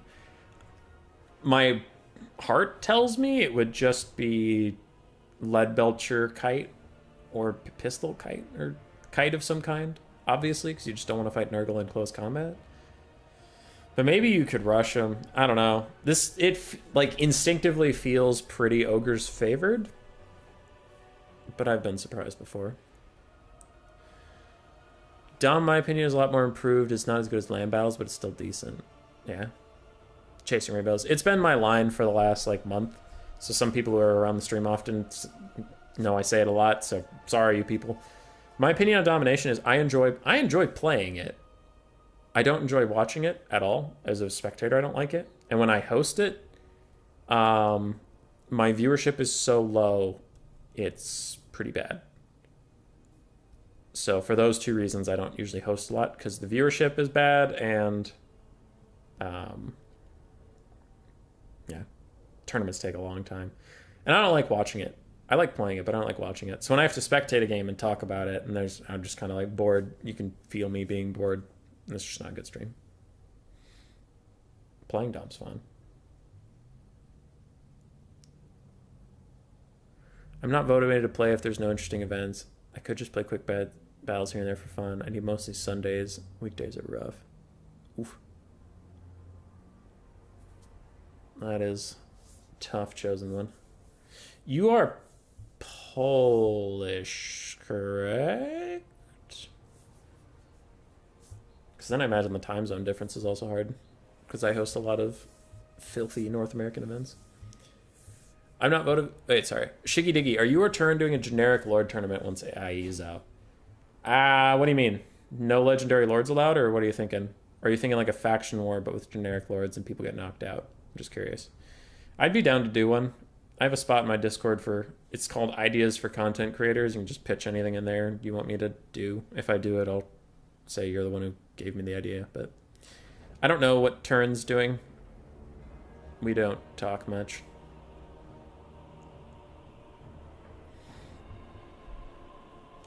I am beneath his gaze. No, we just don't talk much. The only content creators I really talk to too much are Logic. Recently I haven't talked to anybody, but I used to talk to Logic a good amount. Used to talk to Anticity a good amount. Turn once in a while. Murphalurf, talked to him a bunch. Contende, talked to him a bunch, but they're both out of the Warhammer scene for now. But I mean, Murph still occasionally streams Roller Coaster Tycoon on Twitch, so if you're over there, check that out. It's fun. He's a good guy. Contende streams some League of Legends stuff, so if you like League of Legends, he's also fun. He's also a good guy. From the Czech Republic, like probably only competitive multiplayer guy from there. I see.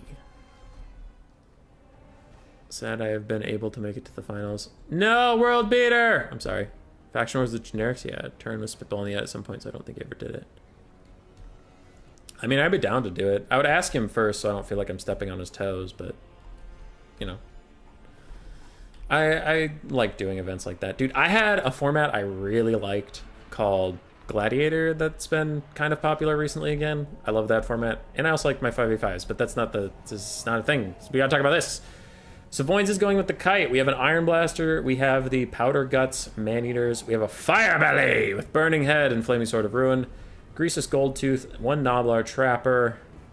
And that's it for the range capacity. Other than that, we have some Noblars. We have some Ogre Bulls with dual weapons. Ogre Bulls, Ogre Bulls, Ogre Bulls, Ogre Bulls. Yeah. Man-Eaters. Ooh, one Man-Eater with great weapons. Okay.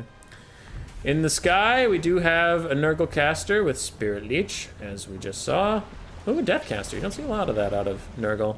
Looks like he also has Doom and Darkness for the minus leadership on Ogres, who are known to be a little cowardly. Double Soul Grinder. Plague Toads of Nurgle, Nurglings, Forsaken, Furies, Forsaken, Plague Toads, Forsaken, Nurglings. Not my favorite build. I'm excited to see it. It's very interesting. I don't know if it's particularly effective. I am worried about how overextended this Iron Blaster is, though. It looks like he's just trying to get a point-blank shot onto the Soul Grinder so he can get, you know, it can't dodge as easily. Ogres are going to have to kite back. They don't really want to take this fight in melee right now. I guess they're just going to do it, though. Man-Eaters of Pistols. Okay, now the Man-Eaters of Pistols are running away, but they are getting left behind a little bit. Another Spirit Leech is going to hit them, and it looks like the Man-Eaters with great weapons are going to sprint forward and try and catch this Soul Grinder out. Voins is now trying to pull his Iron Blaster away from the Soul Grinder and Nurgle Lord. Can any of these Ogre Bulls go wrap him up? It doesn't look like they're going to be able to, and the Man-Eater Pistols just turn to start fighting. Man-Eaters with great weapons took a lot of damage all of a sudden on that charge. I don't know what hit them, but they did not enjoy it whatsoever. Iron Blast is still trying to kite, and Crabbling is trying to get us around with Nurgle units, but they're so slow. The Ogres are kind of weirdly taking some fights, but a lot of the ogres are just standing around. It seems like they don't really know what they want to do. And these man-eaters are stuck in Forsaken and just not having a good time of it. Quick burning head from Voynes cuts adjacent to the Forsaken, not along their lines. It's not going to do that much damage. I guess it still lowers their leadership a little bit and disincentivize the other Nurgle units to run away, but not the best cast. Man-eaters, iron blasters, man-eaters with great weapons. Everybody's trying to take down these soul grinders while they're momentarily maybe out of position. It doesn't look like they're getting too much done, unfortunately. They're having some issues getting line of sight. The iron blaster's still doing okay. Meanwhile, on the side, Plague Toads of Nurgle charge the Ogre Bulls. I think that'll be a decent trade for the Toads for once. These guys don't have, like, armor piercing or anti-large or anything like that. So maybe the Plague Toads can, for once, do something. Iron Blaster getting fucked on by the Herald of Nurgle, and the Soul Grinders are both trying to leave this pot as Grease's Gold Tooth runs up, trying to bully them around. Forsaken are leaving. What is this? Flaming Sword of Ruin gets cast onto everybody, trying to do a little bit more damage. Nurgle is flanking very effectively, and the Ogres down here are actually about to break, and so are these Nobblars. So that is a big flank overload for Nurgle, going quite well, but this Iron Blaster has only been shooting single entities, and it is doing some good work. Oh boy. And we don't have the Nurgle spell that does healing that I'm forgetting right now, and Yep, it's gone. More Spirit Leeches. Poor Powder Guts, man. Just getting Spirit Leeched into oblivion. Ogres are slightly ahead on the balance of power, and they're even actually up on the damage value. Both the Soul Grinders, these very expensive single entities, have taken a ton of damage. Iron Blaster, can it fire at point-blank range? No, it does not. It is now going to run away. Grease's Gold Tooth nearby to peel, though. And Dismember, slowing down the Soul Grinder, letting the fat boy get in the fight. Can he do it? Can he swing even a single time? He did it! Let's go, Grease's Gold Tooth, you son of a bitch! Iron Blaster fires at point-blank range, hitting the Herald of Nurgle yet again, and the Powder Guts are still over here fighting. Ogre Bulls fighting some Nurglings. Nobbler Trappers trying to hold off the Forsaken flank. And Nurgle is really chasing down a ton of units in the backfield, which is, you know, good for Nurgle in a way, but I also think the Ogres are okay with it as long as they just get a little bit of time to themselves. This Iron Blaster is still running from the Herald, who on his Rotfly actually has really good armor piercing value, so that Iron Blaster is right to be afraid. But you're close to the Gold Tooth now. Grease is coming out of the blob, stuck on his own fire belly, still stuck on his own fire belly. His fire belly's swinging, and Greases didn't even get to swing. But man, if he did, you can imagine how much damage that would have done. One of the Soul Grinders is dead. I just see it's crumbling up there. I don't see the other one. There it is, full health, doing just fine. Iron Blaster down to about half ammo. And it's probably going to use more of its shot on the Nurgle caster, who's actually quite low on health, and his healing caps even with insight. Nobblars sprinting off the map will rally soon. There they are. And yeah, Iron Blaster now turning its shots and its ire onto the Soul Grinder, who Grease's Gold Tooth is trying to 1v1 noob. But more Forsaken pile in. I wonder what this Fire Belly can do about that. Maybe a Flaming Sword of Ruin or something, but those Forsaken are going to be a real problem for the Ogres. Elsewhere, Nobble Trappers, Ogres are rallying. They need to come back. We have a bunch of Plague Toads off in the distance chasing some units, but if they added into this fight, the Ogres could be in real trouble. Ogres are currently up on the balance of power, mostly due to how low the Nurgle Lord is and how healthy Greasus is, but we all know that Greasus isn't actually that useful, so him being him being full health doesn't really matter that much. Iron Blaster's trying to run away from the single entities of Nurgle through all of these Forsaken. It is going to take a bunch of damage if it doesn't run right now, but it is turning. It wants to get an opportunistic shot, and it misses its shot, taking about 300 damage for sitting these Forsaken, and now it is pathing closer to Grease's Gold Tooth. It's like, Big Daddy, save me! Takes a rear charge from the Herald of Nurgle, but the Herald misses, and the Fire Belly's nearby. Maybe he can punish it, maybe Greases can punish it, maybe somebody can punish this, as the Iron Blaster's like, guys, somebody fucking turn around and help me. It's still getting attacked. Iron Blaster gets a side shot into the Soul Grinder of Nurgle, but it is going to rout with positive leadership, because leadership kind of goes up and down a lot, and yeah. Iron Blaster takes another nasty hit. Some Ogres with dual weapons are finally getting into the fight. And the Iron Blaster will be fine if it can rally far away from the fight. Meanwhile, Greasus and the Fire Belly, it looks like they're going to run over here after these single entities. Another Spirit Leech from Crabbling. He fucking hates this Iron Blaster, and I can't say I blame him. Where's the edge of the map? Plenty far off. It has time to rally if it can. Spirit Leech still ticking. Oh, and it goes down! The world's most valuable Spirit Leech. Jesus Christ, every tick must have hit. No Iron Blaster bounce power, still slightly in favor of the Ogres, but again, what can Greasus do against such reckless good faction? Turn is nice enough. He seems like he has his inner circle that he only interacts with, doesn't bother with the wider community. Yeah, maybe. I don't know. I talk to him from time to time. I'll think harder about that later and give you a more appropriate response than maybe. I have to be worse than Papa Palpatine. Papa Palpatine's a G. We love Papa Palpatine in this house. David, you white lizard, you are not alone. Hey, Czech Republic in the house. All right, Nurgle, what do you got left to fight Greasus? Ogres, what do you have left to fight them? We have some Noblars, we have some Ogre Bulls, we have some Noblars, and Greasus. That's about it. Crabbling still has Spirit Leeches for days, I imagine. It's not a particularly expensive spell. He has been using a lot of them, so I do wonder how much is left in the tank, but he's got to have some. Soul Grinder of Nurgle. God, that unit sucks. It just blows.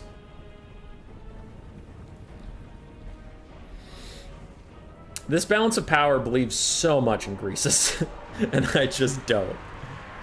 Alright, Firebelly's running in. Boom! Flaming Sword of Ruin. Immediately buffing up these guys that are trying to fight the Plague Toads, and the Soul Grinder is going to try and shoot Greasus. It hits one of its 3 shots, and the crowd goes mild. Noblar's buffed up with magic damage or fighting Nurglings. They're really not getting that much damage in, though. Now it looks like a little bit more is coming through. Man, if that Iron Blaster is still here. This was such a close game. But now I do think Nurgle's going to take it. I don't believe in Balance of Power. I don't believe in Greasus Goldtooth. The Soul Grinder here is going to take out all of his support. Then it'll be just Greasus, surrounded by a bunch of big boys, and then he'll die. Man uses great weapons with 1 leadership and 2 models. They're running away, but they better just turn and fight or they're going to break due to getting charged from the rear. So, turn and fight, turn and fight, turn and fight, turn and fight. Do it! Do it, you cowards! These Ogre Bulls might get away, but these Man-Eaters of Great Opens aren't going to. So they turn and they do fight. And their Noblar friends die. And their Ogre Bull friends even charge in. 1 Man-Eater left, his name is Terry, and he's here to play. Fuck, you shattered. Ah, bad timing. Bad timing, Terry. Alright, everything over here shattered and died. Meanwhile, Nurglings are being sacrificed to the Dark Gods of the Ogre Kingdoms. Firebelly's chasing around a Soul Grinder. Soul Grinder only has 3 shots left. It's not that good against single entities, so it's really just going to shoot these Noblars, and no one's going to care. Nurgle has Toads. Nurgle has Spirit Leech. Nurgle has a Soul Grinder. Nurgle has some Forsaken that are going to break almost as soon as they get in the fight. Never mind, they're getting healed up by Fecundity. Does Fecundity have 3 charges, or is it infinite? Use is 0. Okay, it has 0 uses left. So there's no healing left for Nurgle outside of army abilities. Go, Greasus, go! Greasus Inferno, I want a game 3, but I also want Greasus to be good. I have mixed incentives. All of them want Greasus to win, but he's not gonna, because the balance of power is full of shit, and Greasus is not very good. Though he is gonna kick the shit out of some Plague Toads. Another Flaming Sword of Ruin, and a Spirit Leech also coming in from Crabbling. He's been very conservative with them, though, so I have to think he's running out. Have to think he's running out of those. Otherwise, we've been using them during this whole, like, kite around phase. Firebelly is going to get isolated. Greasus, can you path over? Holy shit, the Firebelly had enough for a burning head in the pocket? Really? How? He's been casting so many spells this game. Alright, cool. But he is getting his ass kicked right now. Greasus can't path out of the Toads. Let's go help him. Firebelly's going down. Balance of Power finally realizes that maybe the Ogres are actually in trouble after all. Plague Toads of Nurgle fading away. Firebelly's still in the battle. Greasus Goldtooth trying to get literally anywhere. But he fucking can't, because he's on a mobility scooter and slow. Soul Grinders beating up the Firebelly. Firebelly getting beat up by the Soul Grinders. Soul Grinder next to Greasus Goldtooth. Greasus is trying to attack him, but he can't. Soul Grinder's trying to path away, but he's busy staggering. He's busy staggering. He's busy leaving. Who is trying to come back right now? Oh, Nurglings. Okay, so Nurgle has even more units coming in. Greasus Goldtooth is surrounded. Greasus Goldtooth is going down. Balance power is shrinking, fading, fading. Shatter from the Firebelly. Shatter from army losses for Greasus Goldtooth. And Crabbling is going to the final! Oh my god! I liked the build from the Ogres. It was very fun. I don't like Greasus there. I know he wanted the Firebelly to be his mage, but I maybe think a Beast's caster or an Ogre caster would be better. The Fire was okay. I don't know. Maybe a Tyrant instead of Greasus just because he's cheaper?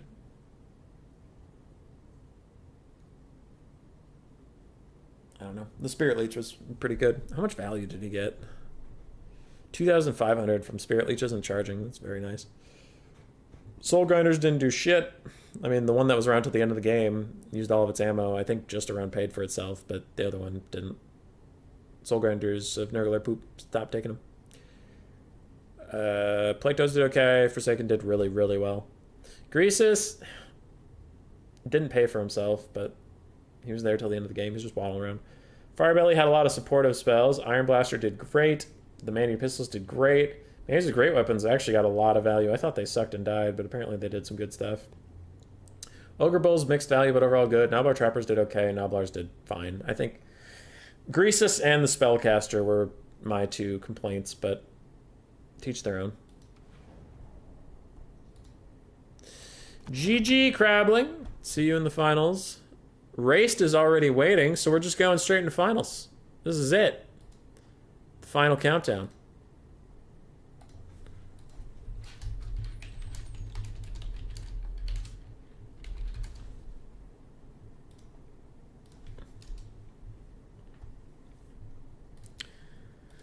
All right, Raced, Crabbling.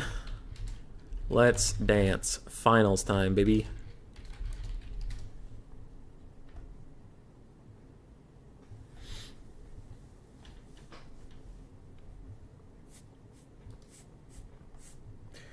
So Crabbling won, and I did say out loud to the YouTube sphere that I thought whoever won between Crabbling and Voids was going to win the tournament. I still stand by that. Crabbling was my number one pick. I called it, and here he is in the finals against Race. So can Race make me a liar? Or am I just that good?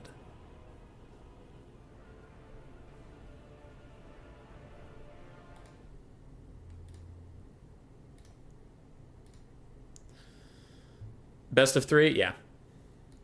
Crad Raccoon gave me a pretty good system for a best of five that I want to try at some point, but for Crabbling right now, it's probably 11 o'clock or midnight or 1 in the morning.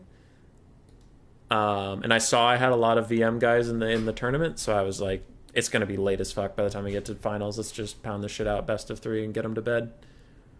I'll try the best of five later that Crad sent along. It looked like it would work, but I just... Not tonight. Crabbling's got to go to bed at some point.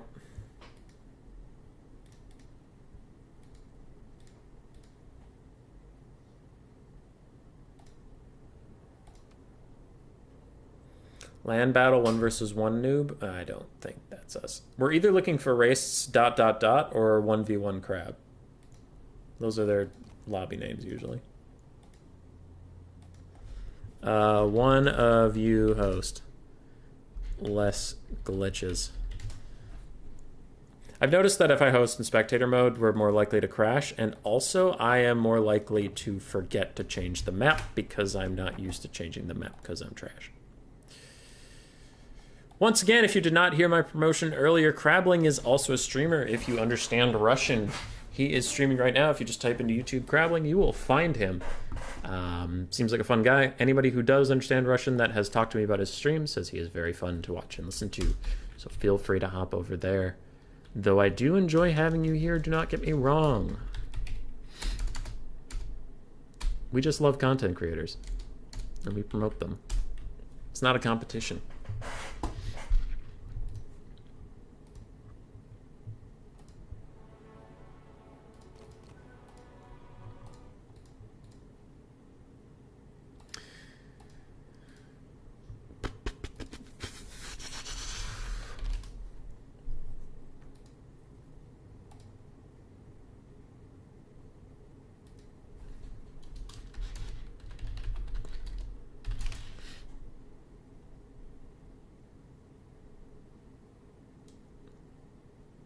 I just popped into Crabbling's chat again to just shout, go, Crabbling, go. How is the ogre for the meta? Like, are they good? No. Land battles, no. Domination mode, I think they're okay. I've heard mixed things about them in domination mode. Land battles, they're not great. If I had to do a land battles tier list, it'd be Kislev or Cathay at the top. I think Cathay, but a lot of other really good players think Kislev's better. but most people agree those two are at the top. Khorne and Slaanesh are at the bottom. I would argue Khorne's beneath Slaanesh, but some people think Slaanesh is beneath Khorne. But again, most people can agree that those two are at the bottom. Nurgle is just above the bottom. He's third from the bottom because he has some matchups that he can do really well. And he has some that go really bad, but at least he has some matchups that he does really well. So with all those being set, I guess ogres fall either into third or fourth, and I need to pick. And it's Tzeentch. Oh, okay. Tzeentch is third, for sure. So ogres are fourth. Ogres are mid-tier, then. By definition, out of 7 factions, they are fourth. So ogres are mid-tier.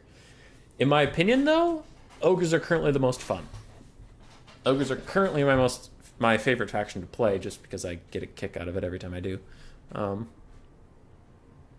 They're a joy.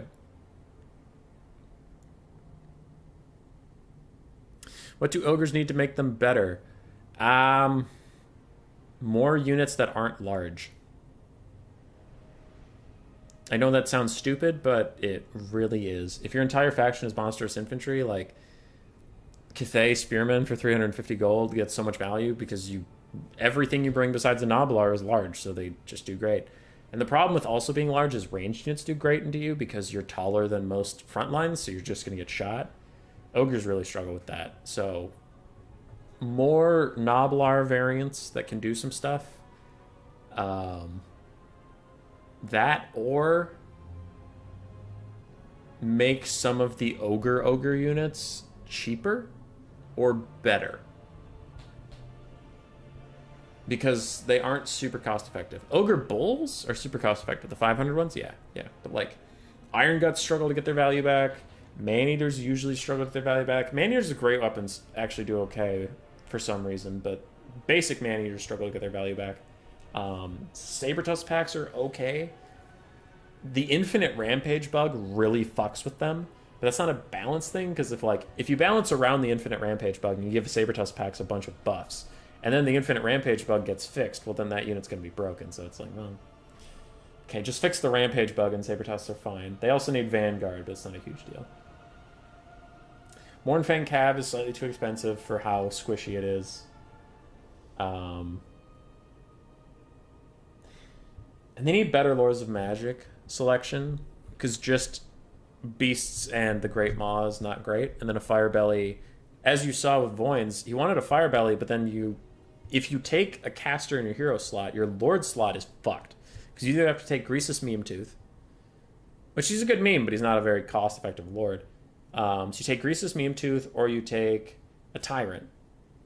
Which I haven't tested the Tyrant too much. Maybe he's good. But that feels bad. So if you had a Firebelly Lord, that could maybe be better, because then you could just take a caster and put all your money into other stuff. Other than that, ogres really need some better single-entity monster choices. Stonehorns are good, but Stonehorns are super expensive, and CA keeps nerfing them, so it's pretty clear that CA wants the meta to go away from Stonehorns. But like, think about Lizardmen, right? They have 650 Bastillodons. They have the 1,100 Feral Stegodon. They have the 1,000 version of the Ark of Sotek Bastillodon. They have the 1,000 version of the Healing Bastillodon. They have the 1,100 Solar Bastillodon. Like, they have all those things. I think Stonehorns need to be similar, where it's like, oh, give us the Harpoon Stonehorn, give us the Stonehorn, and then give us like a weird AoE ITP Stonehorn or something to give the ogres some leadership and staying power if it's next to them in the battle, like the Mammoth of the War Shrine. And then give us some rhinos, like, you know those rhinos that the Blood Crushers ride for Khorne? Give us like a feral pack of them, of that sized unit, but rhinos for like the ogres. Give them some more feral monsters so that they have some cheaper options than like 1.8k gold or 2,000 gold Stonehorns or a fucking giant. And it's like, okay, yeah, the giant is literally a meme in the community, so it's gonna be a Stonehorn. The only single entity you're afraid of is a Stonehorn. So it's like, give them some options, because options are what make matchups good, not OP broken shit. It's like, if you have one OP thing, the matchup's either cursed or they know it's the thing that's coming and they'll beat it. What makes factions good is diversity and like options, so you have to prepare for a lot of things.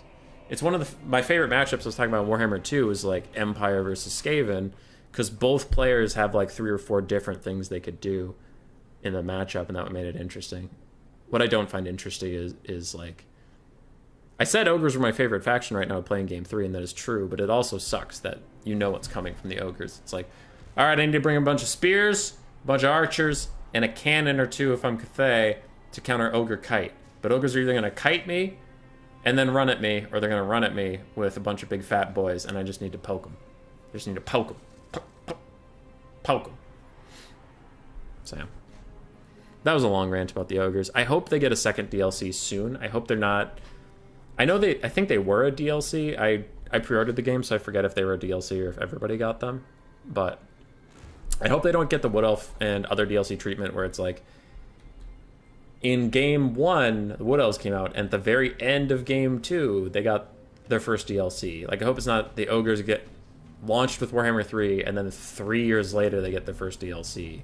Because I feel like there's a lot you could do with the faction. I just hope they do it before no one gives a shit. I also hope Vampire Coast and Tomb Kings get a fucking DLC. That would be great.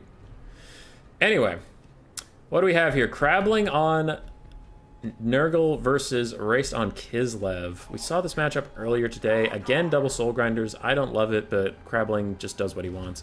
And we have the Herald of Nurgle again, not Kugath. And he has Rancid Visitations! I don't like this spell, but maybe it's good. I mean, he made Spirit Leech really good, and this is literally just Spirit Leech, but twice as expensive and does twice as much damage, so it just... I realized that when I was making a video recently, it is just that. We have Nurglings, we have Forsaken, we have the Exalted Plague Bearers, the Festering Stooges. Those are pretty good. For Kislev, Ice Guard with Glaives, Kossars. We do have Boris Ursus and his Arawar Bear Boys. We have a Heavy War Sled, which we haven't seen all day. Another unit of Bear Boys, a Frostmane of Ice, and a Patriarch. Buff Gorgers. Yeah, Chasing Rainbows, Gorgers do need a buff. After their initial reaction, people just hating them, they got nerfed into the dirt. The large thing was always going to be a problem for them. Indie Pride made a video about that years ago. I think I chalked that up to an inherent problem that won't go away like most factions have. True. I do like your suggestions that make their strength stronger. Yeah. No, I would not want them to become a primarily, like, the Lizardmen syndrome of the meta is all of their skink units and no one takes Saurus at a highly competitive level, and that sucks, because I want Saurus to be good. I love Saurus. I'm not a big fan of skinks. So I wouldn't want the ogres to have that, but I do think they need more options than just large boys.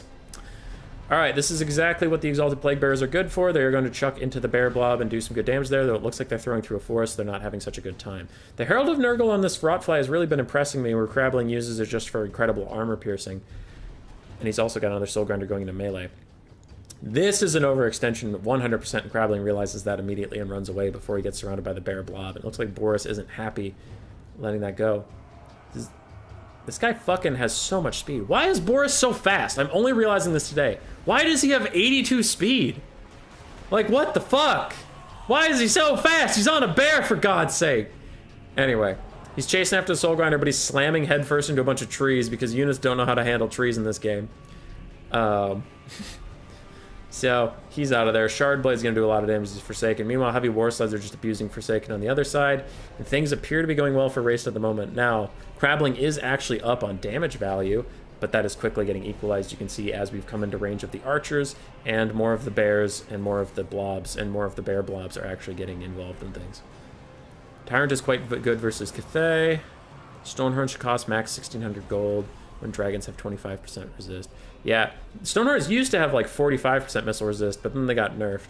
And while I do believe they should have been nerfed, my problem with the nerfing strategy has always been, like, a faction's abusing one thing that's good, and nothing else they have is that good. Nerf the one thing, leave the rest alone. It's like, for fuck's sake, give Norska something if you're gonna nerf Skin Wolves. Anyway, I digress. Raced is having a real problem here with Boris Ursus getting surrounded by the Soul Grinders and the Herald of Nurgle. Now, while I hate on the Soul Grinders as artillery pieces, I don't think they're very good. As melee pieces, they are more than functional, and Race has just abandoned Boris Ursus to his fate. No healing, no support over here, and his Buyer Blood passive is about to wane. Now the Warbears are coming in to bail him out. They didn't realize how completely fucked he was, but he only has 14 HP. There's no way, after his passive wears off, that he rallies. There's no way. That boy is going to be routing for sure. Negative 39 leadership. The Soul Grinders are just going to shoot at him. If anything hits him, he will die, and there he goes.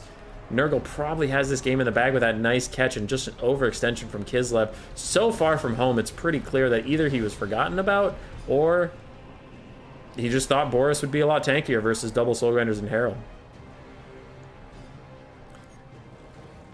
Crabbling is so strong that it can kite on Nurgle. Hell yeah, he is, Crad Raccoon. How are you doing? Alright. Race is in real trouble now. I am super worried about his abilities to do anything in this game. Without having your Lord, it's just such a detriment, especially one as strong as Boris Ursus. He brings a lot of buffs and a lot of single entity killing potential. The Patriarch still has the healing, the Ice Witch still has spells, but it's just kind of, you're missing that last piece of the Triforce, per se. Kislev's passives are all wearing off, they're running away. Nurglings are kind of fucking up these Ice Guard, if I'm going to be honest. Like, yeah, the Ice Guard are winning, but not by as much as you'd hope, so go Nurglings go, I guess. And this might be our first Kislev loss of today.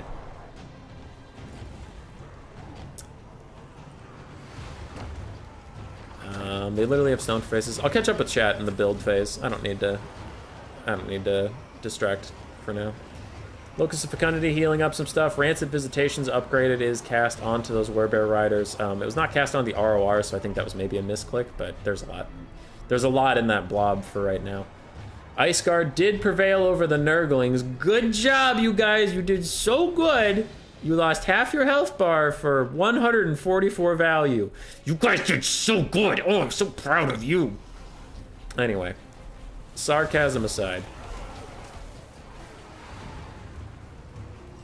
Wait, is Rancid Visitations even something you should be overcasting? Increases the duration. Oh, it is. Okay. It doubles the duration for half the cost, so it's like casting the spell twice for 1.5 the value. Yeah, that's worth it. I would do that. Zep! It's Zep. How you doing, buddy? We've actually had a pretty good stream today, as far as Warhammer 3 goes. There's only been like 1 or 2 games that made me want to pull my eyes out, but the rest have actually been pretty good. This one included, as Kislev gives its dying regards. Get the Unbreakable one without the Lord. Are you, Kiara, you're suggesting that if the Lord dies, the Buy Our Blood passive should get disabled? I wouldn't hate that change. I'd have to think more about it to think if it's fair or not.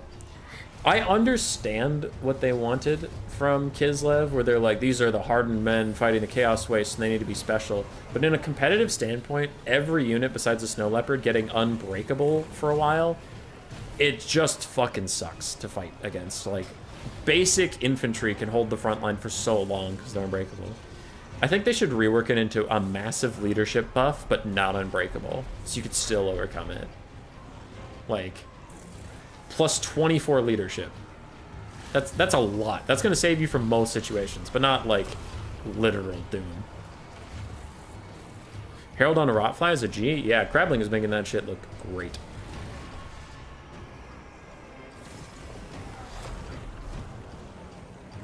Kislev's still fighting it out, but these Soul Grinders are so healthy. I think we still have a Locus of Fecundity ready to cast if we need it. Show me. No, there's 0 left. Okay, so it is out, but Patriarch healing will come to an end soon. A lot of things are getting heal capped. Get a Soulfire Bombardment real quick. Bear Boys routing in the face of Forsaken. Ice Guard real close to routing as well. Herald of Nurgle is going to just dive into them. He has to be a little careful. They are armor-piercing anti-large magic damage, but I think he's so low he's just trying to trigger their Buy Our Blood. And then he'll want to leave. I don't think he should fight in the Buy Our Blood, but I don't know. I don't think it matters too much at this point. Heart of Winter overcasts from the Ice Witch over there instead of here. I guess I kind of get it, but... Okay, there's not a lot of good targets. I understand it. He wanted to try and save the Ice Guard and make the Herald of Nurgle fight him alone, which he is taking some decent damage. Ooh, a nice side charge here by Raced on the heavy war sleds. So as the Forsaken flee the Heart of Winter, they get charged by these heavy war sleds, maybe dragging them down to low enough leadership that they'll actually rout. But army losses is here, and it's more powerful than any Heart of Winter.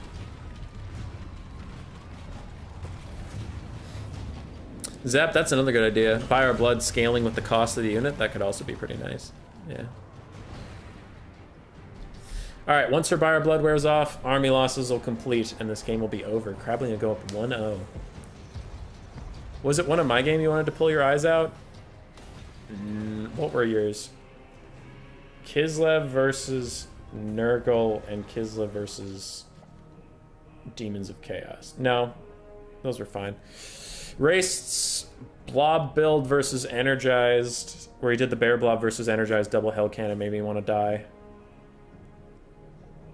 That one was sad.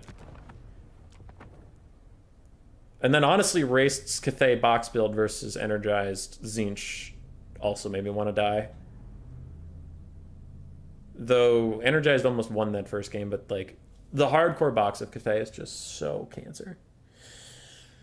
It's effective, and that's why Race is doing it. Kind of like Void, where, you know, you can hate on Void Dolls for doing the most effective strategy, and it's maybe boring to watch, and it's like borderline rules abuse. What Race is doing isn't borderline rules abuse, but it is the most effective strategy. Like, I don't begrudge him for trying to win. That doesn't mean I have to be excited to watch another Kislev or Cathay box. You know what I mean? So, yeah. I think that playstyle is just not my favorite. Crabbling really getting it done with the single entities here, and the Festering Stooges did great. Forsaken did just fine too, actually. That was really nice. Very well done.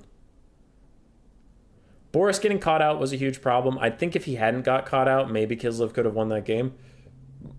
Because the Oath Brothers of Tor got 3,000 value. The Ice Witch had some good value. Basic Bears did fine. War Sleds did fine. Ice Guard eventually did fine, but at first were really struggling. Like, even though Crabbling played his ass off, I think if Raced hadn't made that mistake, he maybe still could have won. Because the Bear Blob is just so hard to deal with. But damn. What would Giants need to be viable and not totally broken? Either cheaper, or they need missile resist of some kind. That's always been Giants' issue. Is in melee combat, they're fine. It's tough to get them there. Because they have low armor and a very tall model, so your shots aren't going to miss, and they're going to do damage even if they're not armor piercing. And then for 1,500 gold, it's just absurd. Like, a Manticore is 800 gold. Compare what a Manticore can get done in a game to a Giant, and a Giant's worth 2. Would you rather have 2 Manticores or a Giant? It's just... they're too expensive. If a Giant was 1,000 gold, that'd actually be a good unit. Maybe too good, but... I would rather a Giant stay expensive, because it's a fucking Giant. Like, it looks super cool. I wouldn't want that to be super cheap. But then they gotta be better than they are. So, one or the other. But right now, they're just expensive and squishy.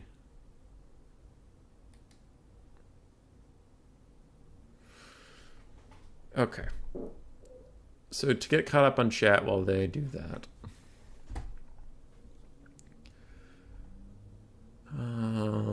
Kislev Bears is the new Grom River Troll Hag from McRight Face. Okay, that's where I was. Do you think Brood Horrors will be good in Immortal Empires? In Domination, I think they will have a place. I still think in land battles they're going to suck. Brood Horrors are always good. Human Boy just sucks with them because they aren't Giselles. I got wrecked. Kiara, rep is Nurgle Soul Grinder. He'll get wrecked in seconds soon. Yeah, but he had some healing for it. Or is the Chaos getting updated after 6 years? Strong. Crabbling is so strong. Got a Nurgle. Every hate against kills makes me happy. Crabs. Borsted. Forgot the things. Nurgoth. Yeah. Zep, same. Nurgle winning without Kugoth. What is this? Best game of the day. There we go. Back, you fell asleep. Welcome back, Doomsage. Welcome back. We are on either the last or second to last game of today. At least they did something barely anyone does. Double Beast and Frog Meme versus Kislev. Yeah, I don't know what happened to the Beasts of Nurgle, but they fell out of the meta hard. So the degenerate Bear Blob lost. It did. Kislev build looks like some AI random build from Warhammer 1. Yeah. And 14 HP. We still at it? Contending, we're still at it. We're in the finals of best of 3. So either 1 game left if Crabbling wins, 2 if Raced pulls it back. For Poland's here! Hey, for Poland, how you doing? Oh, what got him that low to routing to begin with? His support died, And then none of the bears or the patriarch was nearby to help him, and 2 soul grinders plus the Nurgle lord on a rotfly was just beating the shit out of him, and Raced realized he needed help a little bit too late, so he ran over there, but it was too late. Give giants 120 movements and a Naruto animation problem solved. Hell yeah, Shiggy Diggy. That's the giant update we need. That's great. Just giants Naruto running, and they got to get the Gorgon attack animation where they like spin on their way into the fight. That's really funny. Giants are actually a pretty decent unit. I can get decent value and strategic play out of them. Is it matchup dependent, Chosen One, or do you just mean in general? This broadcast cannot be redistributed without express written content of Major League Baseball. Lies. Beast of Nurgle can't seem to hit stuff and do damage. True, they are just kind of tanky. Beast memes now. I also think it's because Kugath brings their AoE -5 melee attack thing. It doesn't stack, so if you have Kugath, which is usually the Lord people bring, their AoE passive isn't that useful anymore. So it's like, all right, now it's an 800 gold unit that its passive is already being applied by Kugath, so what else does it bring?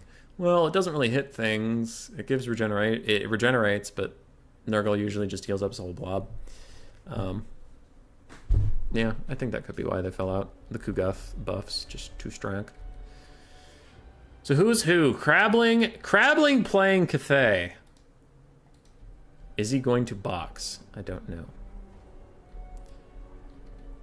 You're waiting for IE, also for PC. Did you get your PC yet, or are you still trying to figure out how to afford it for Poland? Giants not bad at fighting. Only reason they're bad is because they're large and slow, so Chaos Dwarves Siege Giant going to be epic. Chaos Dwarves are going to be great. I'm so excited for Chaos Dwarves. That's going to be fun. I hope they're designed to be fun and not designed to be fun. I hope they're designed to be fun, not designed to be fun. Yes. I hope they're designed to be fun and not designed to be like dwarves, but better, because that would be bad design. All right. Crabbling, triple cannon, double iron hail gunner, quadruple jade warriors, all with shields. Jade warrior crossmen. Oh, 5 jade warrior crossmen, all with shields. Then we have 2 peasant long spearmen in the back line, 2 peasant long spearmen on the flanks, and 4 jade warriors on the front line. We have a dragon blooded Shugen of Yang with Constellation of the Dragon. Okay. All right. Bold choice from Crabbling. Jade Shield and Dragon Breath. Even Crabbling can't make Cathay not box. Even Crabbling. Nurgle with armor is going to make their strength stronger. 10-minute land battles incoming. But Immortal Empires, you should have a lot of factions that could punish Nurgle, maybe. Matchup dependent, surely, but using him in a specific way is a very interesting surprise pick, even from competitive. Check white line for Crabbling, it's looking close. It is, but I can't really message him. Because he's streaming, so he's not going to be looking at his messages. I'll have to do it afterwards.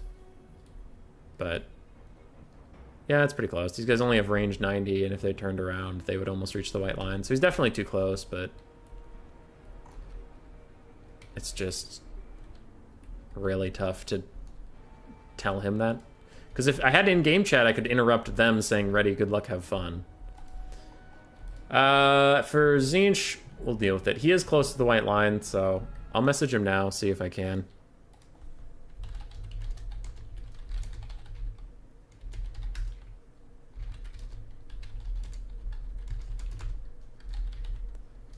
All right. Yeah, game started, so it happened. We'll see if it matters. Then right on his stream, duh. Got him. Knights of Immolation, Chaos Furies for Zinch. Looks like we have 3 Chaos Furies, the Knights of Immolation. We have Exalted Pink Horrors, Blazing Squealers, 1 Forsaken, 5 Blue Horrors, and we have an Exalted Order Change of Zinch. And we have a Hazel Basil! Hi, Hazel! Woke up from your little nappy poo. I was going to do a sponsored stream with you earlier, and you were not here to be the sponsor, but now we're in the finals. This is not a good time for you to be doing this, Hazel Basil. Furies are moving in on the flank. It looks like they are suicide diving onto the cannons to take them out. Go, race, go. Take out the cannons. Oh, bop, bop, bop, bop. Oh, damn, this is still going? Hell yeah, Rusty. Is this live? Of course it is. Hi, hi, hi. Hi, hi, hi. Mwah, it's good to see you, puppy. So Fury's diving in to try and shut these cannons down. As we saw, an energized game that is very important. And Race is also diving in onto Crabling's Iron Hail Gunners. An interesting choice. Maybe he wants to just stop him from shooting his Lord of Zinch, Exalted Lord of Change right now, but it still seems like a lot. Doom Knights took a shit ton of damage. I don't know what hit them. Probably the cannons. Yeah, the cannons are still shooting at them, and they're so clumped up. They're taking so much damage. Oh my god. Hazel, oh my god. That's crazy. All right, both natural furies are dead. Looks like we have a summon and the third fury are still fighting. One of the cannons is shut down. One Iron Hail Gunner is shut down. A second cannon is about to go offline, but it also looks like the Doom Knights are going to be killed off. Doors are pretty bad, so not hard. Map deployment's small? Yeah. The map deployment's small. He was a little close to the white line. We'll deal with that after the game. For now, there's nothing we can do. They're already playing. Who's a good puppy? Who's a good puppy that I'm holding off with one hand? Human Boy hosts a lot more Warhammer 3 tourneys. Yeah, I'm around. If you want to see him, subscribe. If you don't want to see him, I don't know why you're here. But also subscribe anyway. I'll pay you money. Alright, the Exalted Lord of Change, Race is not pulling him back, so he's just committing him to the melee fight, trying still to keep these cannons shut down. It's a bold strategy, Cotton. Let's see if it works out for him. For now, he's just taking a little bit of harass on each side. And are all cannons offline? Wow. All three cannon crews are offline, so Race committed a lot, but oh no. His Exalted Pink Horrors are still in the trees! No! No, they were forgotten! That's so much money! That's because one of them's the Blazes Goes, that's 2,500 gold in the trees. And his Doom Knights died, and that was 1,600 gold. Oh no, it's a tragedy. Infernal Gateway cast catches a little bit of this Peasant Longspear and a little bit of this Iron Hail Gunner, but it's really not going to do that much, unfortunately. One of the cannons is officially off the map, the other one's trying to come back, and the other one is still routing, though all of its ammunition is gone, which means all of the cannon models themselves are actually dead, but oh god, that's so tragic. The Exalted Pink Horrors are coming up now, but I just don't know how much it's going to matter. Another Fury Summon could be pretty good. So how to look at this positively for Raced is a nasty overcast on the Yang Lord did just do a bunch of damage. He is disrupting the backline monumentally. He has really taken a lot of ranged offline. We only have 5 archers now and a cannon crew that's about to be routed again by the Lord of Change. That's all going fine for Raced. A big problem is he's down about 2-to-1 on the damage value. Some serious misplays with his most expensive units is really going to cost him. And I do think Cathay is going to come out on top here. He read it, he's trying to move. Not true, Iron Hail Gunners are able to shoot all the way to the edge. Yeah. God, those Doom Knights got fucked. True. He forgot his RR like I did. Huge deal is now Zinch has to go for a normal frontal attack, goes around the sides to get shot. Don't normally see a thing like that in finals. Yeah. See, but like, that's where it's tricky, is because I will talk to Race, of course. Like, if someone breaks the rules, which happens, you know, I don't think Crabling did it in bad faith, but like, it happens. But if you asked, if it was me though, and my opponent was this close to the white line, what happened to my Doom Knights and forgetting both of my Exalted Pink Horrors, for me would be a much bigger deal on how this game went, rather than where the Cathay army was positioned. Like, I would not believe that this game would be any different if the Cathay army was here instead of here. You know what I mean? Now, it was here, and we have to deal with the fact that it was here. It was close to the white line. I acknowledge that, but just saying. Yeah.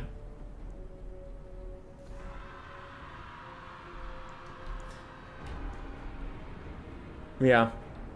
So I like Cyrus's answer to that is that it's like, well, you didn't say too much. You just said honestly, I don't think it matters. But that's my point too. Is it's like, yeah, it happened, but it really wasn't what decided anything. Nice cancellation there. Throws a Jade Shield out to cancel the Constellation of the Dragon that he's about to throw down. But look at this balance of power right now. Thinks these 2 Exalted Pink Horrors can beat all of this. But earlier, an army lost me because my Herald of Zinch and Screamers weren't enough to beat a tattered Kislev army. I see how it is. Fucking balance of power piece of shit. There's the Constellation of the Dragon. Oh, will it be good damage or will it be bad damage? It's pretty good damage. That's army losses damage right there. And it's good. Crabbling was close to the white line. It happens. I'll talk to Raced about it. I honestly don't think it mattered in how that game played out specifically. But rules are rules. So we'll see. Lord got good value. Cannons, honestly, didn't get great value because Ray shut him down so quickly. Iron Hails did fine. Jade Warriors did fine. Oh, God. Doom Knight's 0 value. Oh, it hurts. Race's Fury play was really good, but just some key mistakes. Alright, Race left. GG, well played. Technically, your opponent was too close to white line. Did you want to replay?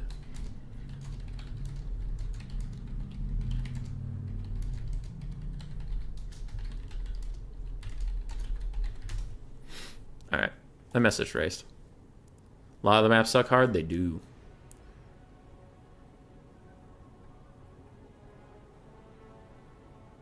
It's not really an easy one to forget. Been in the rules since the beginning. Crabbling is a longtime player. Yeah, I'm not saying he forgot. I'm just saying shit happens. Like,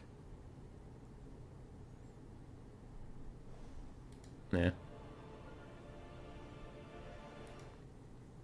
We'll see. Race is messaging me now. We'll see. No, enough total Warhammer. Okay, so Race is out. I kind of figured he would be. GG, well played. You did the big winner. Woo! All right, wait. We're gonna do a thing. Hold on. Is Crabbling done?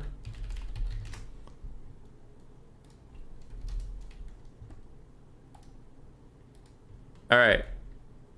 I don't know when his stream's gonna end. Go raid Crabbling. Go. Go. Just yell at him. Woo! All right. I spammed woo and winner. I hope to see some other people spamming Crabbling, annoying him with our just random bullshit. That is all for the stream today. Otherwise, I'll talk to Crabbling about the prize. The prize is just changing our Discord server icon. So if you joined my Discord server, the icon changes frequently because that is our weekly fun tournament prize. So that people don't not every battle is a super try-hard event for $10 million. It's like, you know, it can be fun and stuff. Yeah. So we'll see what Crabbling wants to change that picture to, as long as it is PG-13. As long as it's basically not open heart surgery or a giant erect penis, it is probably going to be fine. I saw some new faces around the stream today. If you like Warhammer 3 and Warhammer 2 land battle content, I am around. Also possibly Domination in the future if every other streamer stops hogging all the space, so I can have some Dom time. But we're around. We also put out a video every day at 8 a.m. It is usually meme stuff. Sometimes it's me bitching about random things. If you don't like it, downvote it or something, but keep your comments friendly. Random toxic shit just makes me big angry. I'm going to go play with a pup. I might stream later tonight some more Command & Conquer to get through to my Tiberian Sun. That will be on Twitch. That's all I have for you. You have a great day.